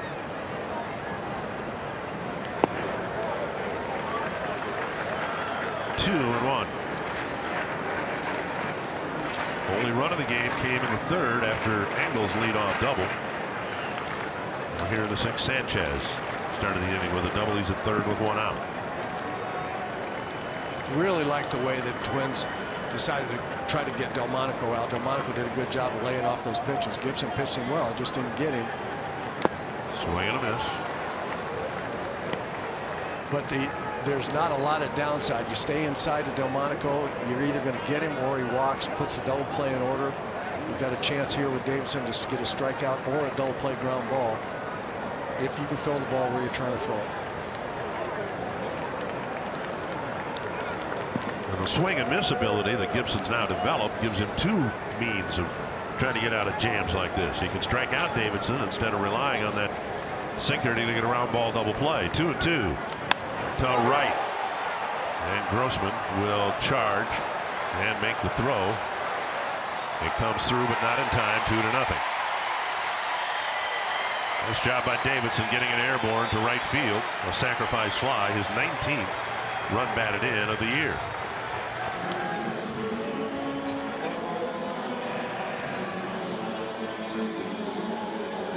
Not exactly where, I don't think exactly where Kyle wanted to throw that pitch, but limit the damage here, keep it to a 2-0 game. There's more time to get runs. He's still pitching very well. Narvaez will bat with a runner at first and 2 down. First run scoring on a wild pitch. Second run scoring on a fly ball.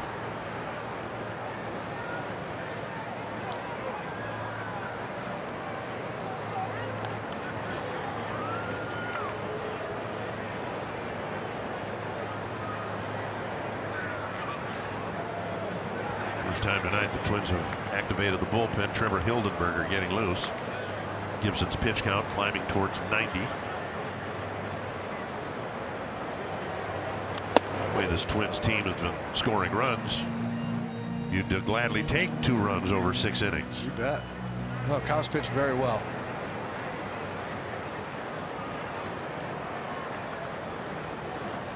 The 1 run he gave up on the wild pitch, I think Bobby Wilson felt like he might have blocked. And there's a strike called 1-1. That's a pitch right there that he was trying to get for the strikeout to Delmonico. It just couldn't quite get it, just missed.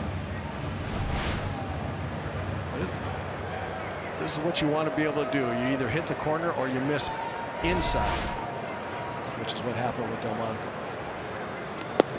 And that Delmonico didn't strike out is what led to the second run. Instead of him being out number 2, the fly ball didn't score the run. He was able to reach base, and with 1 out, Davidson lifted the fly ball. 1-2.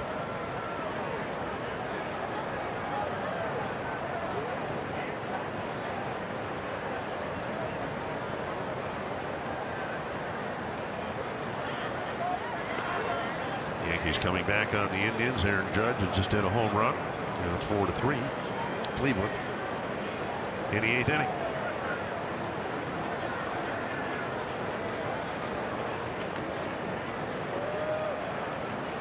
One and 2 to the Chicago catcher. And Wilson again with another nice block.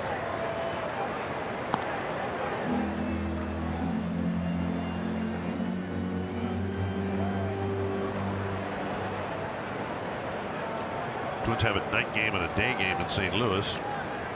Figures that Wilson will catch one of the games and Garver the other.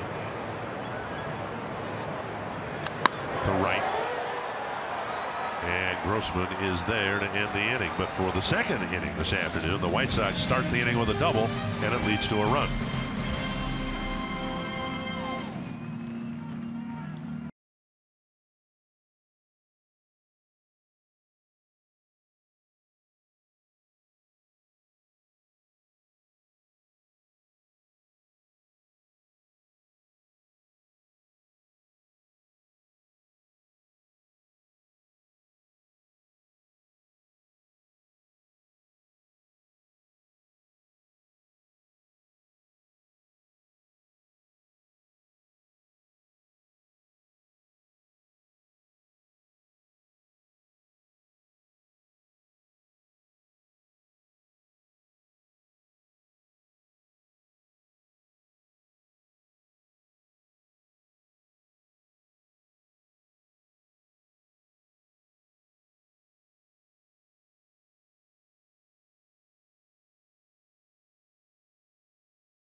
Series, but our Grand Casino story of the game focused on the pitchers today.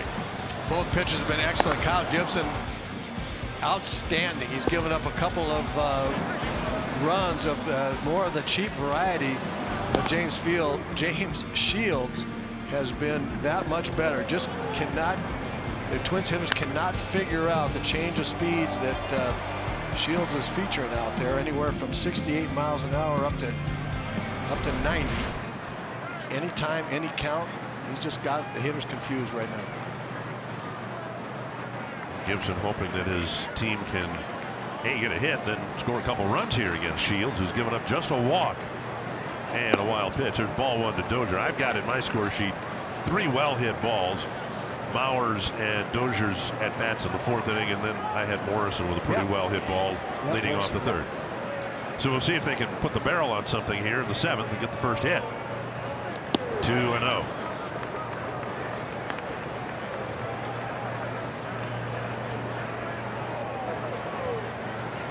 So here's the thing, excuse me, with 2-0 for Brian.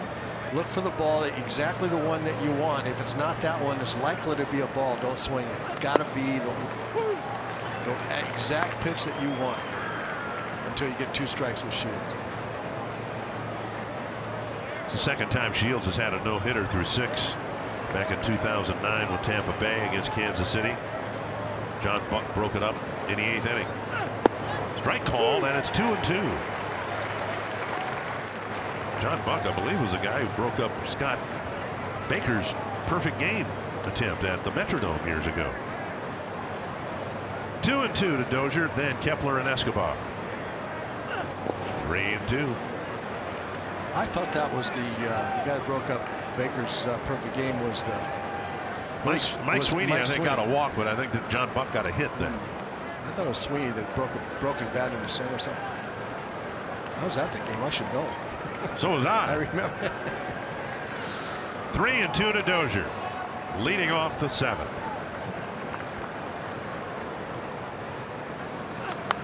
And fouled away.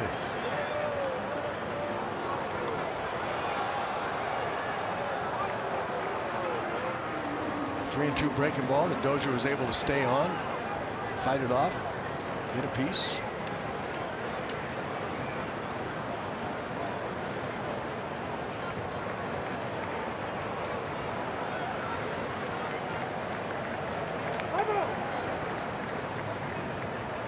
Shields wants the changeup. We'll see if he thinks he's gotten Brian off the fastball enough to make the changeup effective. Ball 4, a leadoff walk here in the 7th, and Shields, who pitched around the 1-out walk in the 6th, goes back to the stretch here to pitch to Kepler. Gavin Floyd had a no-hitter here years ago, and Joe Mauer broke it up with 1 out in the 9th. 10 years ago today.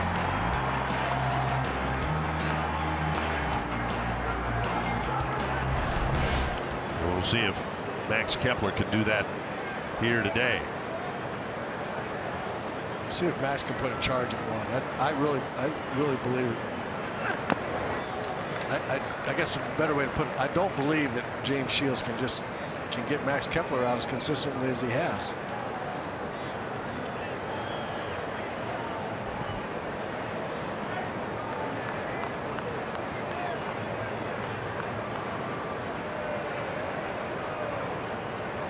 Dozier at first, nobody out.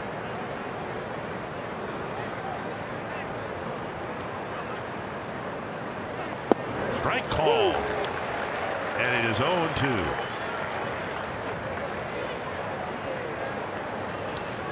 And Ethan checked regarding the perfect bid by Baker, and John Buck drew a walk, and Mike Sweeney got a pinch single to break up the no-hit bid with 1 out in the 9th. Blocked by Narvaez. Now, is that how you recall the sequence? Yep. Okay. Yep, I thought it was. I didn't remember Buck's walk, actually. I just remembered Sweeney got the hit.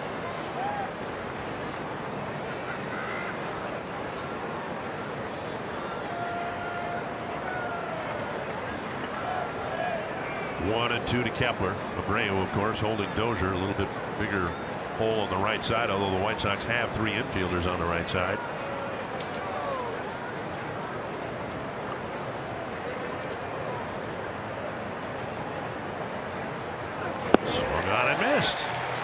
One away. Kepler just not seeing that changeup. Shields just keeps throwing it to him, and Max just keeps swinging through it. Most again, that's James Shields. He doesn't want to throw it for a strike. He shows you what looks like a fastball knee high, which is exactly where Kepler wants the fastball, and then the bottom drops out of it, and there's about 6 or 7 or 8 miles an hour slower speed. Replay brought to you by Carrier. And now here's Escobar. With Shields still not allowing a hit.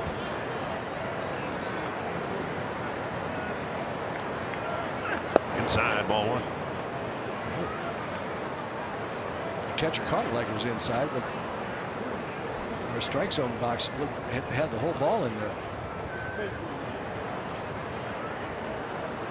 It's very, very hard to hit it to go up to the plate and look for a changeup. You just really have a hard time as a hitter doing that. But that's the pitch that there it is again.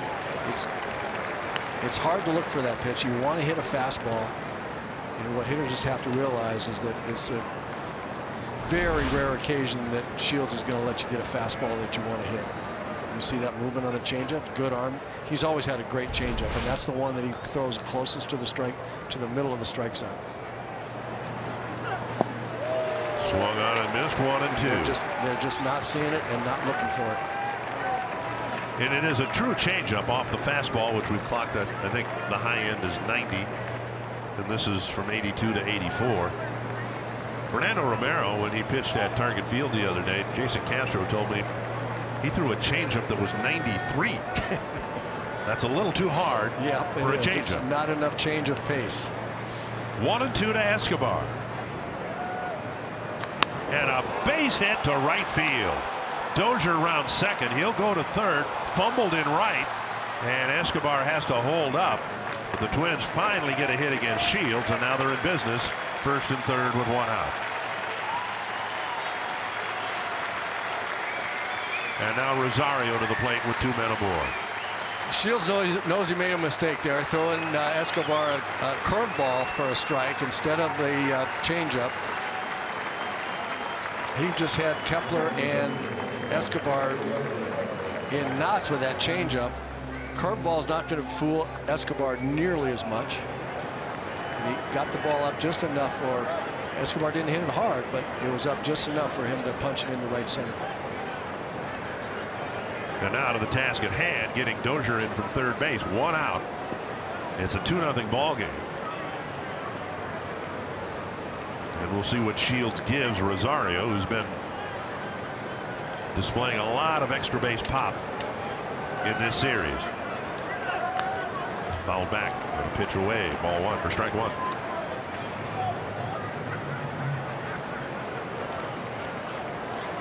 Starting with the changeup off the plate, low and away.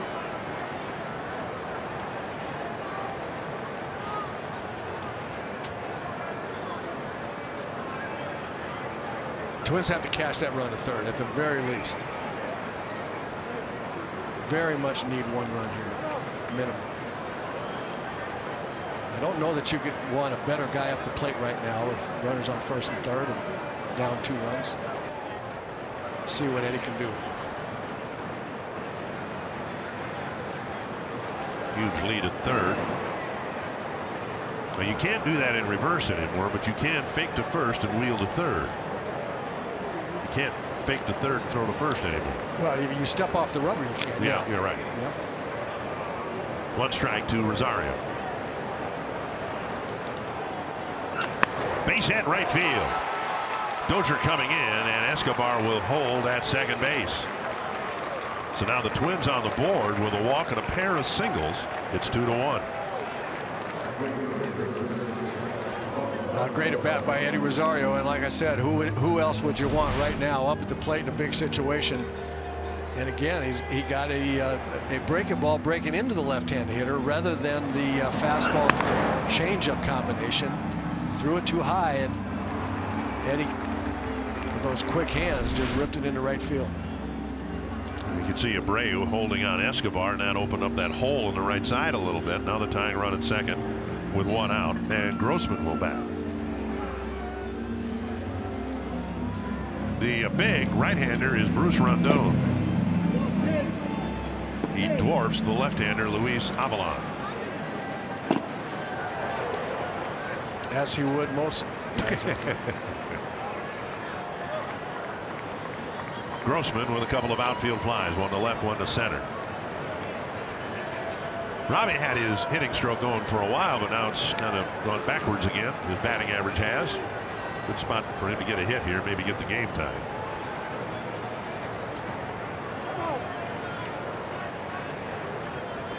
Well, keep the line moving. That's the mantra in this particular ball club. Just everybody go up there and have a good at bat. Keep the line moving some kind of way. See what Robbie can do.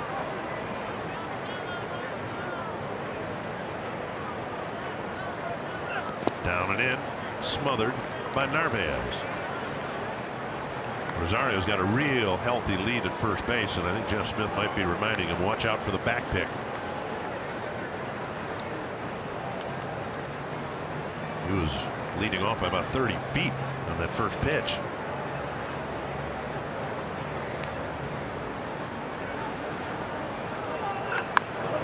Orioles used to do that a lot. Eddie Murray would sneak in behind the runners. A lot. You're so focused about the lead runner at second base, and Murray would sneak in. And they did it at least 3 or 4 times to the Twins. The other thing that Eddie Rosario has to be careful of, especially if he has a real big lead, is the line drive at one of the infielders. You got to make sure that the ball gets through or over the infield on the line drive. Don't get doubled off. Fly to center, retreating his angle. Both guys tagging. Escobar will set up for a tag, and the throw coming to second, and Rosario has to slam on the brakes. Good play by Engel. He had no chance of getting Escobar at third, so he threw to the right base. 2 down, tying run at third. This copyrighted telecast is presented by authority of the Minnesota Twins and may not be reproduced or retransmitted in any form.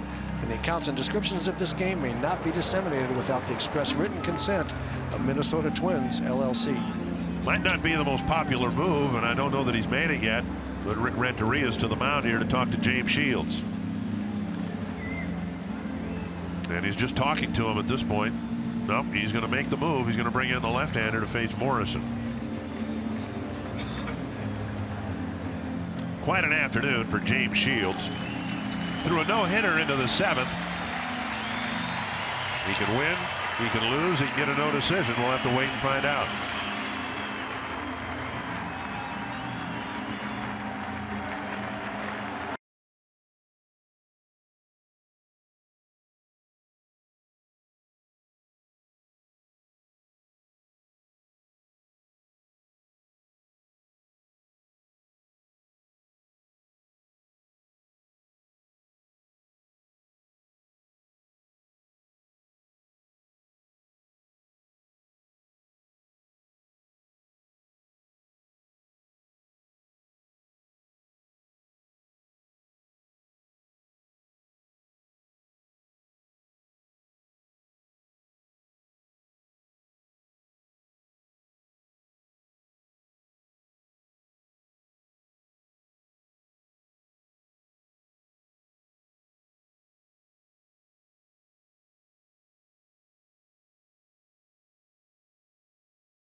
Runs, but not today.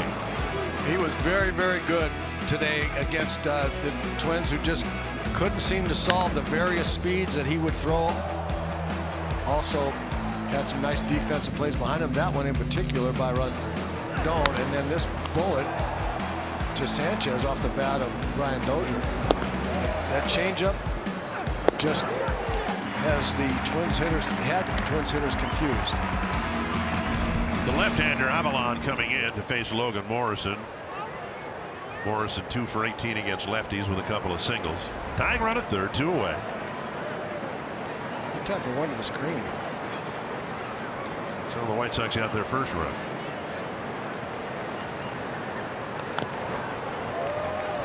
Strike 1 on a foul.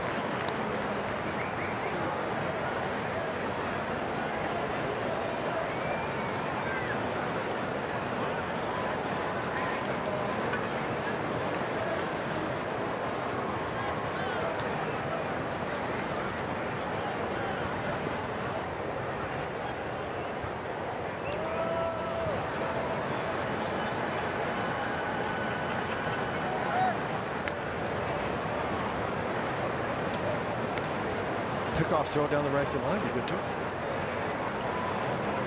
You're desperate, aren't you? So want to tie the game up and play it even up here the last 2.5 innings. How about one lofted over the patio on right center field? Just field? fine with me. Pulled foul, 2 strikes.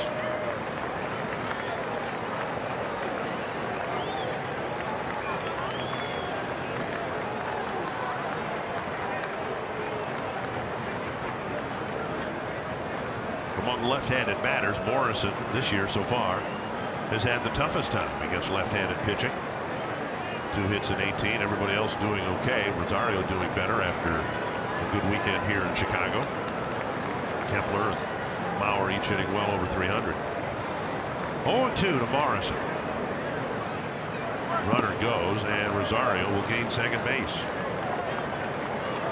That's the wild pitch I was looking for. 0-2, trying to snap off a breaking ball, overthrow it.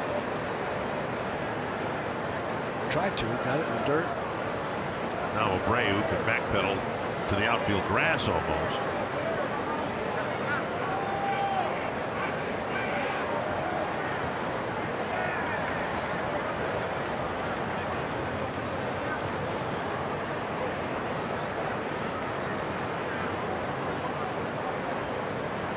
One and 2 to Logan Morrison.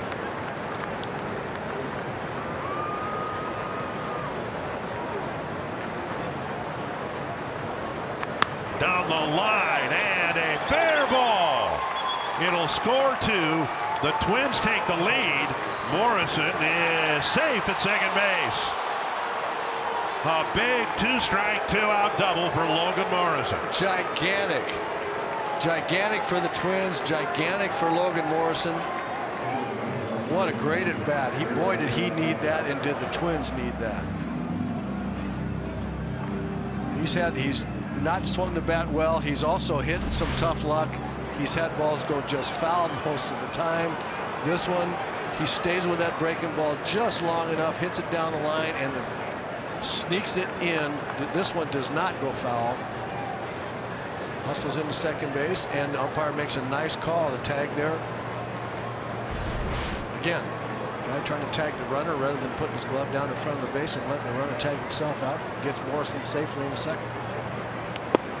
It's one of those plays, though. You've got one eye on the runner going to second, and the other eye on the runner coming around third. Right. And Morrison, had he been thrown out, then you have to see whether the runner crossed home plate before the tag. There was going to be no doubt that Rosario would beat second to home, would beat Morrison home to second, as long as he was running hard. But again, the importance of Rosario taking second base on the prior pitch. Yeah. 2 strikes to Adrianza. James Shields started the inning throwing a no-hitter, and as it stands right now, he might end up with a loss.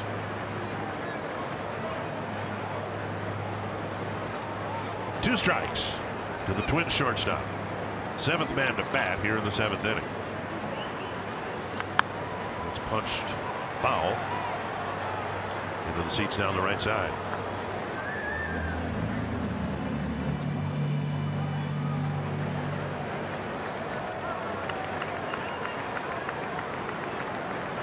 You can't fault the manager in the White Sox, Renteria. I mean, Morrison 2 for 18 against left-handers, as you've said, Dick. And Shields, a lot of adrenaline, a lot of working really hard. No hit, perfect game, and no hits until the 7th inning. He was undoubtedly running out of gas, and it's the right move. Just didn't work out. Good for Morrison, delivering that big at bat. Yankees have tied the Indians at 4, still batting in the bottom of the 9th. Down and away, 1-2.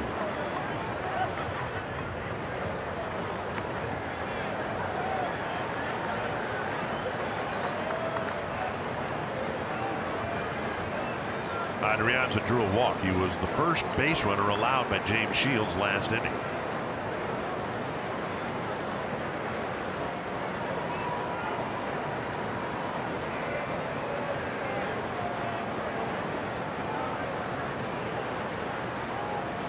Big pop-up. Drifting on angle a little bit, but he makes the catch. Good inning for the Twins. Brian Dozier drew a huge leadoff walk. 3 hits followed, and eventually 3 runs, and the Twins now lead it 3-2. And it is our pleasure here.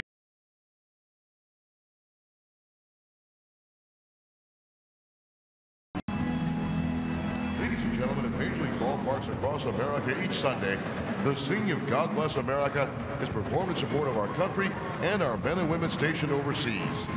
Please welcome Miles Hayes for the singing of God Bless America. God bless America, land that I love. Stand beside her and guide her through the night with the light from above. From the mountains to the prairies, to the oceans wide with foam. God bless America, my home, sweet home.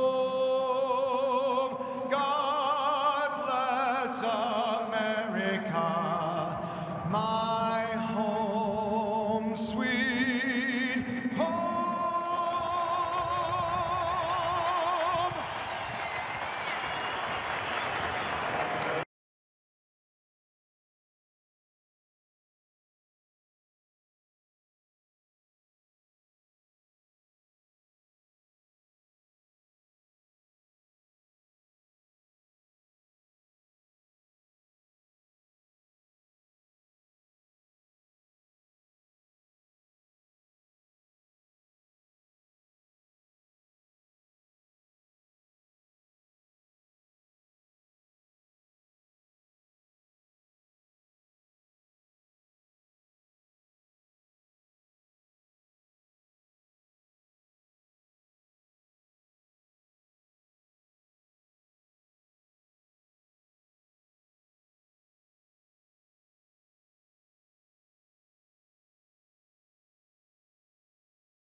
Run in the third after a leadoff double.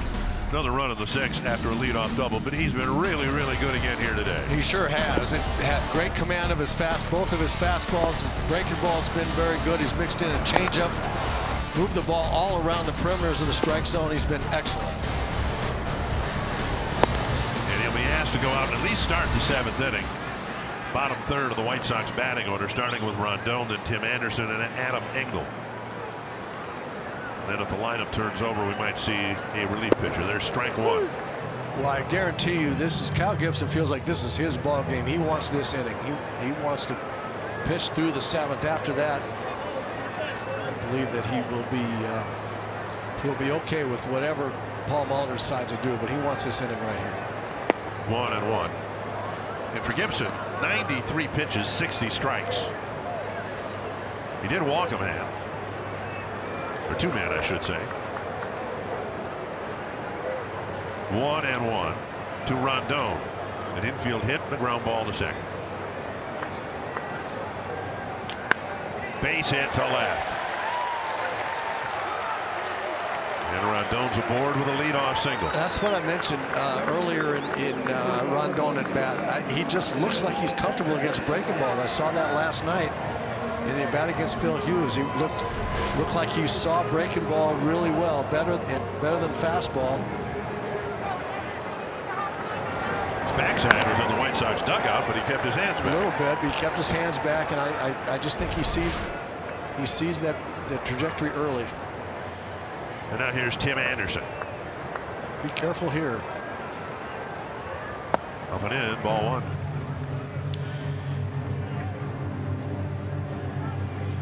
Indians had a 4-0 lead on the Yankees. They scored 3 runs in the 8th and 4 in the 9th.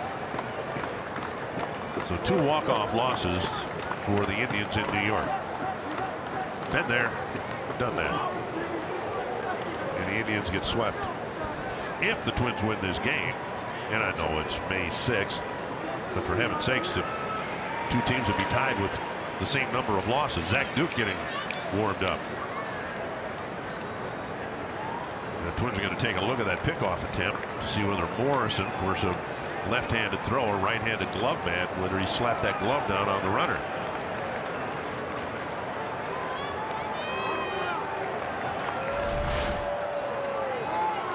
And there will be no challenge. Gleyber Torres hit a walk-off 3-run home run. 1-0 to Anderson.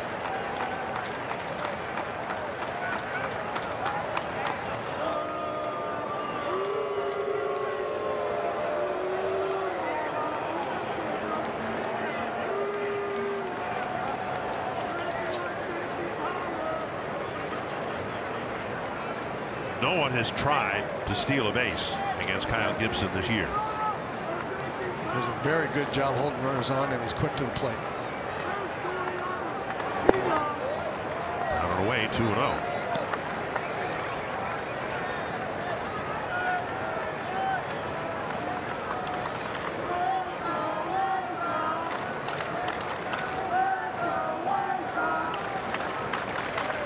Got to come back and make pitches here. Down, he's behind 2-0. Got to get back in this count here with good pitches. Squaring and a bunt back to the mound. A play to second, and he decides to go to first. He looked up, and I don't know whether Adrianza was a shade late in getting to the bag, because I think they had a play there, didn't they? I thought they did. He bounced off the mound. Of course, Kyle Gibson, the other thing he does very well is field his position. Probably about as well as anybody, any pitcher. He bounced off the mound really quickly. The bunt was not a good one. It was right back at him. He gets it on 2 hops. And I think he made the right play. He was a little bit off balance. It would have been a very close play at second. You need an out there. Absolutely need an out, especially the way he's pitching and with the way the bullpen's pitching. Get an out right there. As important as that is, nice stop by Wilson. As important as it is to get an out, it's really important. You know, maybe it affects your thing. You're playing with a lead now. You're not behind 2-0 anymore. Exactly right. That's the point. I mean, you got a 1-run lead. You trade that base for an out right there. Just make sure you get that out. There's a lot of ways you can get out of this inning when you get an out right there. Might be Gibson's last man with left-handed hitting Lurie Garcia. Next, there's another pitch up and away. Garcia, switch hitter, a little bit better from the left side of the plate.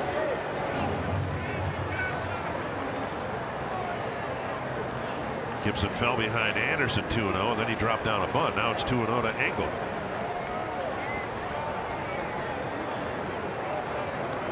Right on the outside corner.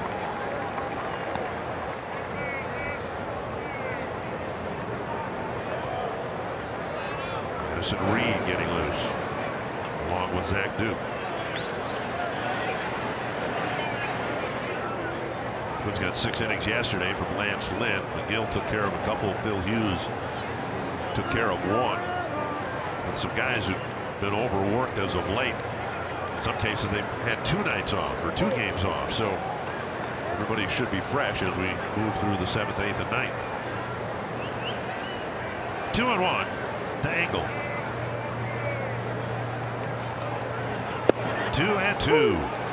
2 great pitches there to get back in the count. He fell behind 2-0, worried I think a little bit about the runner on first base, and then 2 pitches right there, outside corner, gets right back in the count with quality strikes.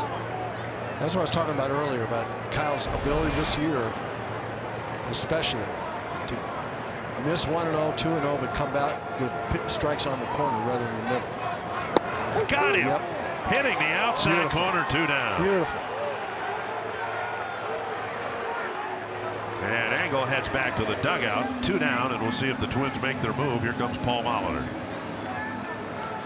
102 pitches for Gibson, and he got a couple of big outs here in the 7th, but he'll come out with Zach Duke coming in. Got a little bit of help from the umpire there, but the reason he did is because that was the 3rd straight pitch. He painted the corner twice in a row and then went just further out. That doesn't make it a strike. I just mean that it does influence the umpire. Every time out now, Twins fans I think can be a little bit more encouraged when Kyle Gibson is the starter.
Got 20 outs recorded, and now he'll hope that Zach Duke can get the 21st out, holding on to a 1-run lead. Duke's been really, really good as of late, and he's going to turn Leury Garcia into a right-handed batter.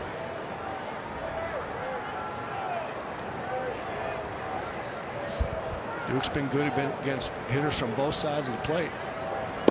Just outside, ball 1. Garcia is a left-handed batter, went 0 for 3, 0 for 2, I should say, with a sacrifice bunt.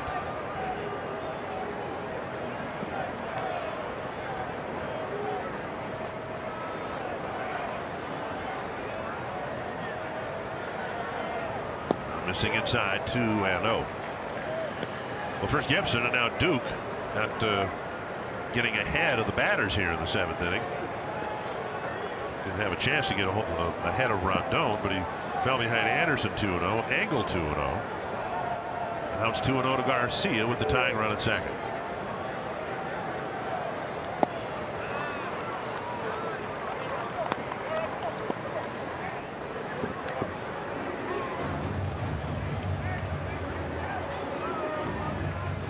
Duke has maxed out with 1 inning a number of times. His most recent outing here 2 nights ago, 2/3 of an inning, gave up a hit.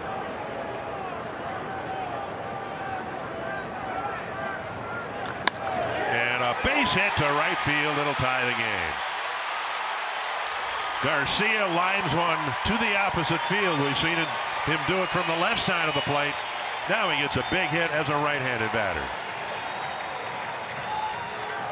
Rondon scoring from second, and it's 3 apiece.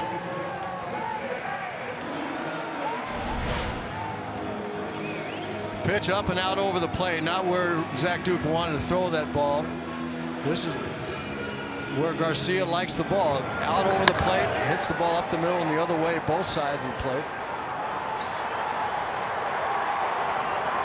This location just didn't throw where he wanted to. And now Sanchez will bat. Sanchez also a switch hitter, and better from the other side of the plate.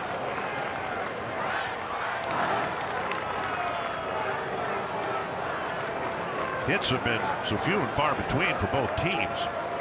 But 3 times this afternoon, the White Sox have started the inning with a hit, and all 3 times they've scored a run. A couple of leadoff doubles and then the leadoff single here in the 7th.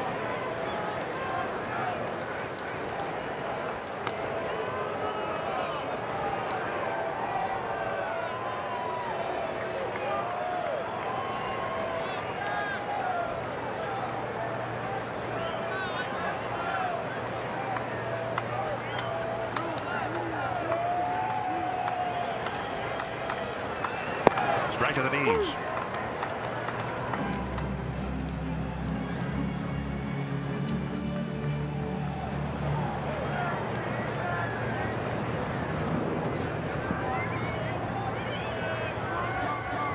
It's the first inherited runner that has scored with Duke on the mound.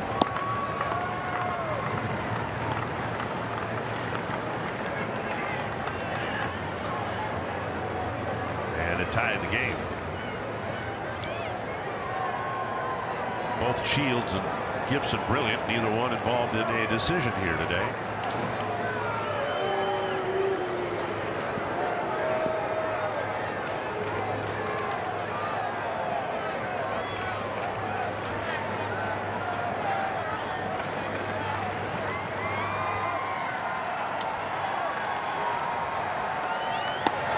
And now 2-1.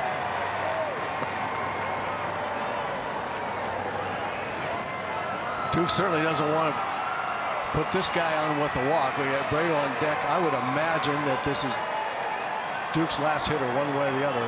His last hitter would like to be 3rd out of the inning, clearly. Tapped up the line, foul. Duke spent a year and a half pitching here for the White Sox.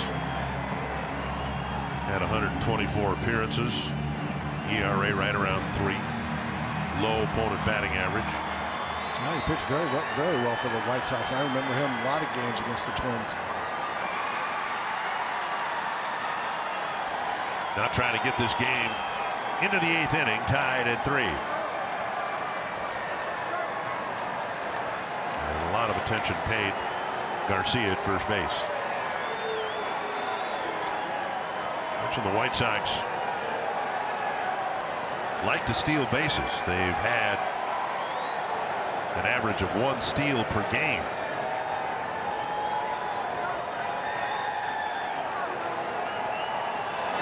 And a changeup strikes him out. The inning ends. The Twins got 3 in the 7th. The White Sox got 1, and we're even up at 3.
Wow.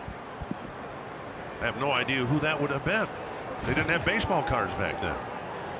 There's Bobby Wilson to lead off the 8th inning and hit off the glove of the pitcher. And Rondon recovers and gets Wilson at first. Everything kind of happened there in slow motion. Wilson doesn't run well, and Rondon doesn't run well either. But he's big enough to have knocked that ball down. So first of all, he gets in the way, and then he lumbers after it. And he looks up, and the other guy's lumbering as well, and he throws him out. It was like a fantasy camp play there. One down, and here's Joe Mauer. Rondon in. The White Sox essentially taking a flyer on him after Rondon ran out of time with the Tigers, shall we say. Or per diem. I'm not sure which. Well, let's see if the Twins hitters fare better with a guy that's primarily fastball. They know what's coming. Shields just had them confused all day long with his assortment of speeds and pitches and trajectories. This guy pretty straightforward. Up and away. That's what you're going to get. 96. He's coming at you. His issue is just that, up and away. Throws a lot of balls. Walks a lot of guys, or can if you let him. So again, get ready for 95, 96 miles an hour. Get the ball down in the strike zone where you want it. Go to mashing. Parts of 4 years with the Tigers. And regularly thought to be the closer of the future for Detroit. And he had a total of 7 saves. But last year pitched in 21 ball games to an ERA of 10.91. A lot of walks, a lot of 3-ball counts. And 21 hits in 15 2/3 innings. 3-0 to Mauer. And a 4-pitch walk.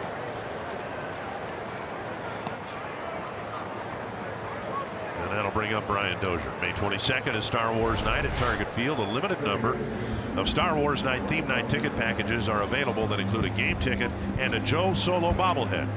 Go to twinsbaseball.com/Star Wars to learn more about the Star Wars Night theme night offer. This would, you would imagine, be a really good matchup for Brian Dozier. Rondon throws high fastballs. Some of them are in the strike zone, some of them aren't. And if Brian can get one, he hasn't met a fastball he didn't like. And so he gets a breaking ball for strike one. Drops a breaking ball in there. That's okay. Stay on the fastball. I just don't. Until you get 2 strikes. Stay on that fastball.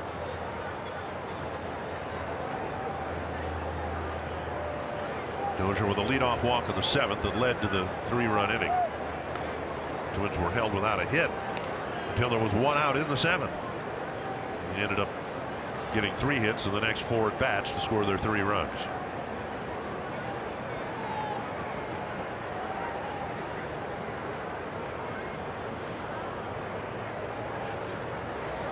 One strike to Brian Dozier. Chopped her toward short and thrown into left field, right field. Mauer will gain 3rd base, and a flip from Anderson that handcuffed Rondon, and Dozier will reach, and Mauer scampers to 3rd. Be a fielder's choice for Dozier getting to first base, and an error should be charged to one of the middle infielders. Anderson makes the right play here. That's the winning run, potential winning run, going to second. Even though it's a hard play, throwing backwards across your body, you got to get that guy at second. He bobbles a little bit and then just, wow. Well, that ball, I just think, I think he fooled Rondon somehow with a little double clutch and then flipped it to him kind of hard. But Rondon's got to catch that ball. They've got the winning run out there, potential winning run out. Didn't make the play. Error charged to Rondon, and Max Kepler will hit against Aaron Bummer.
lead here. First and third, one down. Rondon didn't give up any hard hit balls at all. But now a tight situation, and left-hander Aaron Bummer will come in to face Max Kepler. We'll see what the Twins and Max Kepler can do here. They've been having a golden opportunity to take the lead here late in the game. The difficulty is Bummer's been very, very, very effective against left-hand hitters. Let's see what Max can do. And Dozier chased back to the bag. Kepler against lefties, hitting .320 this year. And I think significantly 25 at bats, only 4 strikeouts. He's put the ball in play and hit the ball hard. Just outside ball 1.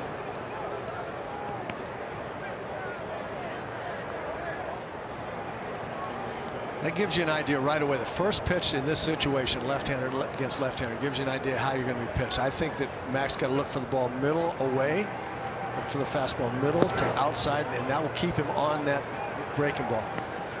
Where lefties get in trouble is looking for the ball middle in, want the fastball and wanting to pull it, and then when they see that breaking ball early, they're out, they swing at it like it's a fastball and then are way out in front. And Max has done a very good job of that this year, of seeing the ball well. Look for the ball out over the plate. 3-0. Switch hitter Escobar on deck. And since we're talking about Kepler against lefties, 25 at bats, 4 strikeouts and 3 walks. He drew a couple of walks here the other night against a left-handed pitcher.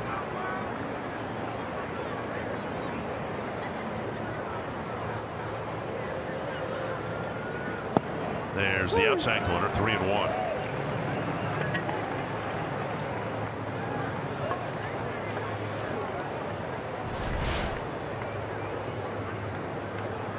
Just got the low outside corner.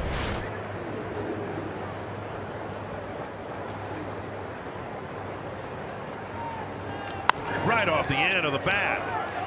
And they hesitate all over the place, and Mauer comes home to score. Third baseman Sanchez looked like he was going to throw to first. Then he looked like he was going to throw to second, and he seemingly forgot about Mauer at third base. And the Twins take the lead on some indecisiveness here in the 8th. Kepler retired. He'll get credit for a run batted in. Well, I'm really surprised at the first look to first base. It's almost like you're right, Dick, that he forgot there was a runner on third. It's the old Little League admonition: know what if the ball's hit to you, what are you going to do with it? He only had one of 2 decisions to make. Or a decision, but 2. You see Joe on third. He doesn't go because, and Joe makes the right play there. Sanchez makes the wrong play. We'll explain that in just right after this pitch. 1-0. Foul back. If you're the third baseman in that situation, the ball is hit to you. If you have to be able to get 2 hard hit ball, you're going to get 2, or you come to the plate. And Joe, on the other hand, says in his mind, if the ball's hit softly and I'm the only out that they're going to make, if they're not going to get 2, I'm not going. On the right field line, chased by Abreu, no play. So Joe made the right decision there. The ball was hit softly and he didn't go because he knew that there was a very good chance that Kepler was going to beat any relay from if they went out to second base, tried to go around the horn for the double play. I don't know why Sanchez wasn't looking at second base there. He was playing early and then decide, okay, we can't get 2. I'm gonna go home. He never even looked at home, never even looked at second. Nice catch by Narvaez, but in a way the shift itself precipitated or enabled the run, because Joe was able to play off the line about 30 feet because the third baseman was nowhere near the bag. The ball was hit right to him. But Joe didn't have to worry about making it out at third base because the third baseman was nowhere near. Here's a ball lifted to left. It is deep. It is carrying Delmonico at the wall. And did he make the catch? He did. Wow, what a catch. Escobar nearly hit a 2-run home run, and Delmonico, who made a great catch here 2 nights ago in foul territory, may have taken a home run away from Escobar.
where the Twins are back in front, and Addison Reed's into the ball game to pitch to the White Sox in the 8th, and he delivers strike 1 to Jose Abreu. The Twins back in front without the benefit of a hit.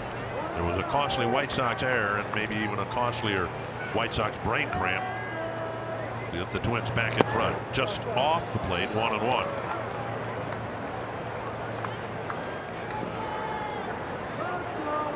Abreu, Delmonico, and Davidson, the 3, 4, and 5 batters for Chicago. Off the end of the bat, foul, 1-2. Any and all of whom can swing the bats and can do damage here for the White Sox. But of the 3, 4, and 5 hitters, as we look at Ryan Lamar now out in center field, Kepler moves to right. But this is the at bat of the game, probably of the rest of the game, I would say, potentially. And Abreu swings and misses at a pitch off the plate. That's a huge, huge out right there. Not only keep him in the ballpark, number 1, but get that first out, get him out of the way. As we said last night, in the hopes that he's the last, you face him for the last time. You get 5 outs to get before he gets around there again. Addison Reed started his big league career with the White Sox. Part of a year and 2 full years. And I know Addison Reed couldn't wait to get back out there and pitch well after giving up the walk-off the first night in. Yeah, the Twins have had a season's full of walk-off losses already, and it was just 5 weeks into the season. 1 strike to Delmonico. I was talking with Gene Glenn yesterday before the game. We were sitting out in the Twins dugout, a beautiful sunny day, a beautiful Chicago day, and we were both saying, between the two of us, and Gene much longer than I, but we've been watching baseball for a long time between the two of us. He said he never remembers. Nice pitch there. He doesn't ever remember being involved with a team that had this many walk-offs this early in the season. I mean, just almost unheard of. 2 in Tampa, 1 in New York, 1 in Baltimore, number 1 here. And then, you know, again, the Indians had 2 walk-off losses this weekend in New York, including the one today. 2-2 to Delmonico. Lifted in foul ground. And Escobar squeezes it. 2 down.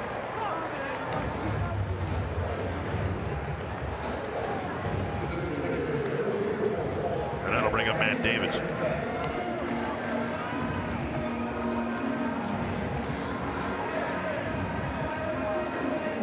Reed was really good as a closer.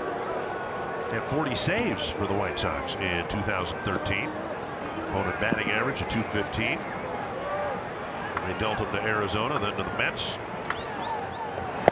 Mets traded him to Boston last year, where he was good in a setup role. Set up Craig Kimbrell quite a bit last year. Kimbrell got his 300th save in the ball game last night for Boston. It's great having a guy that's been a closer, a guy that has closer kind of stuff, but even more importantly, closer mentality for your eighth inning man. 1-1 to Davidson. Foul back. When you think about the closer having to close out ball games, obviously, but you can lose a game in the 8th inning just as easily. And when you're trying to finish up a ball game, the 8th inning, so often you see your 3, 4, 5 hitters in the 8th inning. A lot. Right.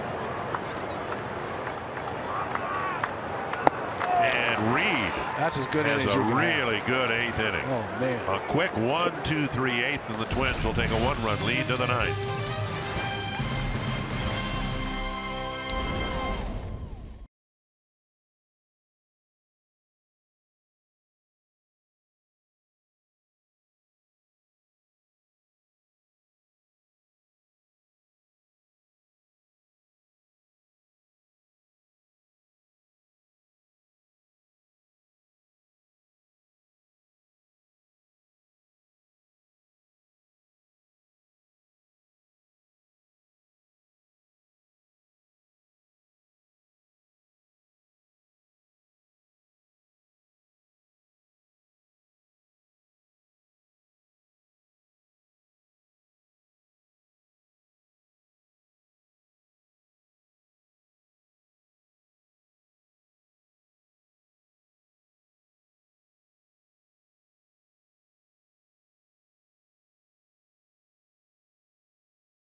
over the White Sox. Join Fox Sports North for Kids in the City, benefiting boys and girls clubs of the Twin Cities. Coming up Tuesday, June 5th, tickets are $75. That includes a ticket to the Twins game. And if you can't make it to the event, you can still make a difference in the lives of club kids. Donation of $5, $10, or $20 can provide meals, sports team registration, or literacy programming supplies during the summer. Tickets are on sale now at boysandgirls.org/kidsinthecity. Nate Jones comes in for the White Sox. He'll face Rosario, Lamar, and Morrison.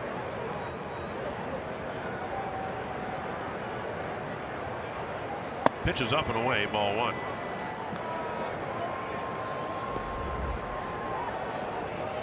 You look at the stats of Nate Jones, got a good arm. He's pitching well. I would have liked his delivery as a hitter though. To see the ball. Yeah, you can see it behind his head. It's almost like how a guy feeds a pitching machine. You know, the guy will hold the ball up, say here it is, and then he'll drop it into the chute. It reminds me of that. Nate Jones got excellent stuff. I don't mean anything other than it just seems like you'd be able to see the ball really well. Would you dare, as a hitter? I mean, he brings it and holds it out and brings it behind his cap. Would you, as a hitter, dare look up there to take a look at the grip? I would. Well, I don't know if you can see it or not. I don't know if you can see the grip, but it would all depend on the seams that you could see back there to tell you. I don't think you could see that, but you can sure get a good idea where the release point's going to be, because you can follow that arm back there and then whipping forward all the way. So much about hitting is seeing the ball early. Hitters talk about seeing it out of his hand. You can see his hand back there behind his head, and then he just kind of hesitates and whips it forward. I would think that you could see the ball. I haven't asked Twins hitters about that. Fouled back by Rosario. Still remember years ago when we had Rod Carew in the booth. I asked him a similar question, and Rod said he was so focused on the release point that he would pick out where the release point was in relation to the emblem on the cap. And you know, for some guys it was right next to the cap, other guys it was lower, but that's the area as Jones is doing this, and Rod would look not at the pitcher, not at the ball behind his head, but lock in at the point of release in relation to the logo on the cap. Yeah, that Ted Williams talked about the little rectangle to the side of the pitcher's head. Right. And he would see where in that rectangle the release point was. Same idea. And hard to center, chased by Engel. Still going back, gone. A home run for Eddie Rosario. 2 more hits this afternoon and a 2-run lead for the Twins. And 2 more huge RBIs. He is absolutely on fire, and he just doesn't believe right now that there's anybody who can get him out. Breaking ball, and we saw almost the exact same pitch and exact same swing earlier in the series. A breaking ball out away from him. He keeps his hands back, and even though his body's a little bit out in front, he has the ability to flash those hands forward and really put a charge on the ball, even when the timing's not exactly perfect. That's just a phenomenal swing. Had an extra hitting session at Target Field last week where he was solely working on hitting the ball to left field, letting the ball travel regardless of where the pitch was over the plate. Let it travel, even pitches inside, and trying to use your hands, get the barrel of the bat on the ball and hit it to left field. And some of his hits have gone to left field, but boy, he's really flicking the ball and driving it a long way to center too. I mentioned when we were together in New York that Eddie's swing, when Eddie was struggling a little bit, how long his swing was uncharacteristic of Rosario for his swing to be as long as it was. Looked like he was trying to hit 800-foot home runs to his pull field, right field. And Lamar strikes out, 1 away. And so I asked Rudy Hernandez, the assistant hitting coach, who works a lot with Rosario. I asked him, I said, all of a sudden Rosario's swing is shortened up. He's had 6, 7, 8, 9 games when he really starts swinging the bat. And I said, it looks like Eddie, how did it shorten up? Did you tell him anything? He said, yeah, we went out, we worked, it hit the ball the opposite field. He said, pulling the ball is not you. You will pull the ball, but Your deal is those fast hands waiting to see the ball and hitting where it's pitched. They did that work that you're talking about, and it paid immediate dividends. Rosario started just pounding the ball because he got back to being who he is. Rosario's 2 run-producing hits aside, maybe the biggest swing of the afternoon was Logan Morrison's double that he pulled down the right field line, scoring 2 runs in the 7th. Took it from a 2-1 White Sox lead to a 3-2 Twins lead. Swing and a miss, 0-2. And it was against a lefty, Avalon. The Twins lost that lead, got it back in the 8th, and we were talking about the problems for Bruce Rondon. Turns out it was Jose Rondon who was more instrumental than Bruce in the Twins reclaiming the lead. Checked his swing. 1-2. Good check there by Morrison. Tough pitch to lay off that back foot slider to the left-hander.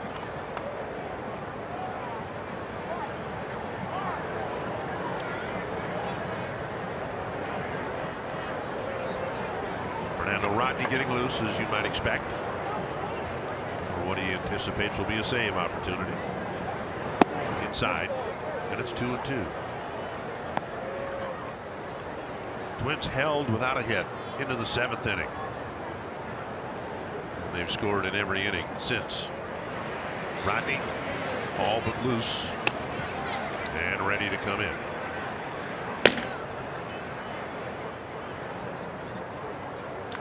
Pulled on the ground right to Abreu.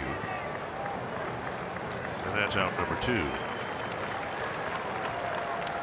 Just a 2-gamer down at St. Louis against the Cardinals, and then the following week they come to Minnesota for 2. Fernando Romero set the bar awfully high in his major league debut, and he'll pitch against John Gant.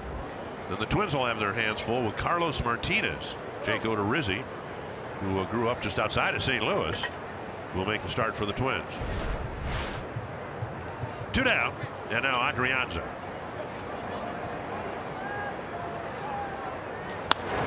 Sliced foul.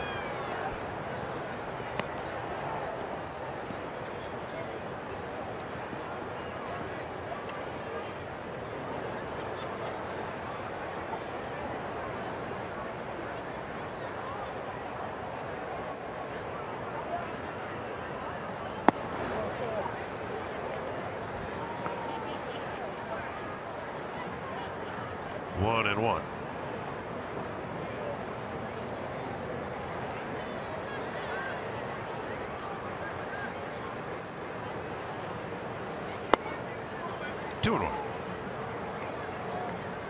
Twins have 2 more series here in Chicago. In June they come back, play 3 here against the White Sox, and then they will stay in Chicago and play 3 against the Cubs. And then the final trip here comes in the middle of the week, just a little 2-gamer in August.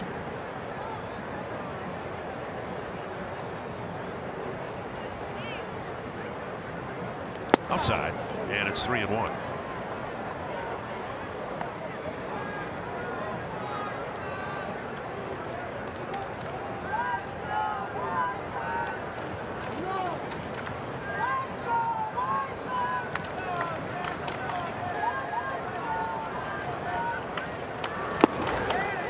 Full count.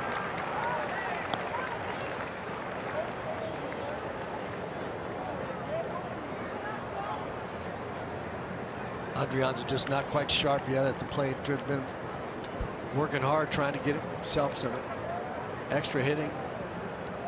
Now he's finally in the lineup for an extended period, trying to find something that'll spark him a little bit offensively. Foul back. Twins gave Gregorio Petit a little run at short. The Twins feel Adrianza is the better defender. And again, it appears that the return of Byron Buxton will be before the return of Miguel Sano. 3-2. A high fly to center. And Angle, sunglasses on, makes the catch. Eddie Rosario with a home run. It'll be a 2-run lead for Fernando Rodney.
Speaking of that music, that's a little serious, somber music. Twins are 3 outs away from winning their 3rd game in a row. And Fernando Rodney will come in. He's 4 for 7 in save opportunities. And he'll face Narvaez, Rondon, and Anderson with a 2-run lead thanks to the Rosario home run.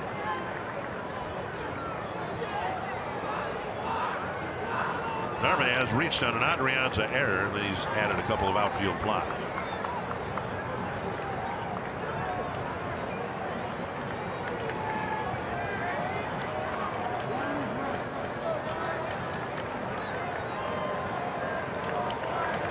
And strike 1. We've talked about this man a lot. He's been going fastball changeup combination for 20 years, and he's still good. 94 to 96. Great changeup. Escobar chasing it. Looks like he has room and makes the catch near the tarp. Nice play by Escobar for the first out. That is a nice play, because it's one thing to go find the tarp, then find the ball again, and then when the ball moves a little bit, avoid the tarp and still make the catch. There's a lot going on there with the third baseman having to make that play over there.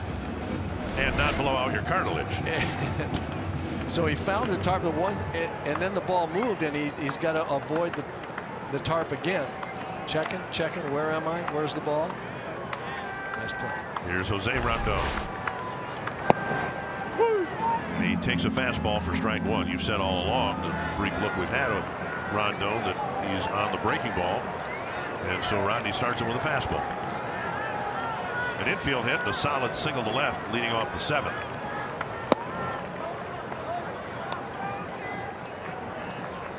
Doesn't necessarily mean that he'll be that he won't see the changeup, but I just think he sees the spin on a breaking ball pretty well, and he's yet to show that he can hit a fastball. So I think that's probably a pretty good chance that that's where Rodney's going to go. And there's 3 in a row, 3 fastballs in a row.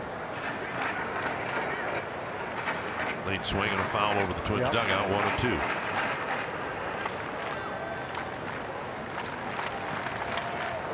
Twins trying for their 13th win. Right now, there's not a team with a winning record in the American League Central. Cleveland lost 3 in a row to New York. They're 17-17. Same number of losses that the Twins have. Twins play tomorrow. The Indians don't. 2-2 to Rondon.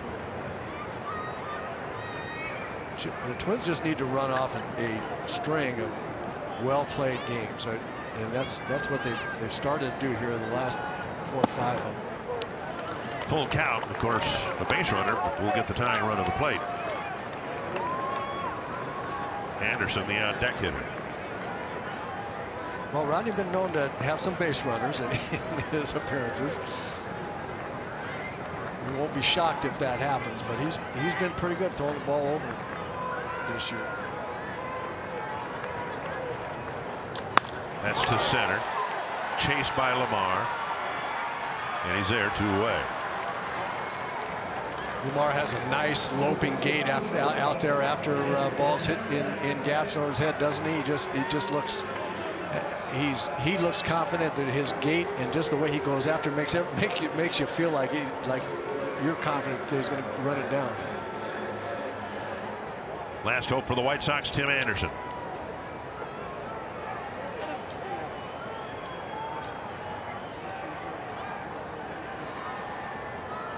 Adam Engel due up next, but Daniel Polka's in the on-deck circle if Anderson can keep the game alive. There's a strike. Well framed there by Bobby Wilson behind the plate. Rodney got the save here 2 nights ago, and he had a 1-2-3 inning. I don't know how many of those will be given. We will enjoy every single one. We'll enjoy every one of them. There's an excuse me tapper. That is a foul ball. It just bounced wide of the line. And Anderson heads back to the plate with an 0-2 count. I was afraid that ball was going to hit the bag. You see that hop right there, very close, but it was foul. very close to the bag and very close to going right over the bag. Zach Duke gave up the game-tying hit in the 7th. Then he got the last out of the 7th. Reed breezed through the 8th. And now Rodney trying to put the finishing touches on a 1-2-3 ninth.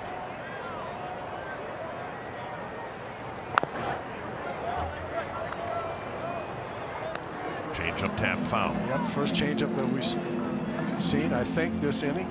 Just threw a little higher than he wanted to, or he probably would have gotten Anderson.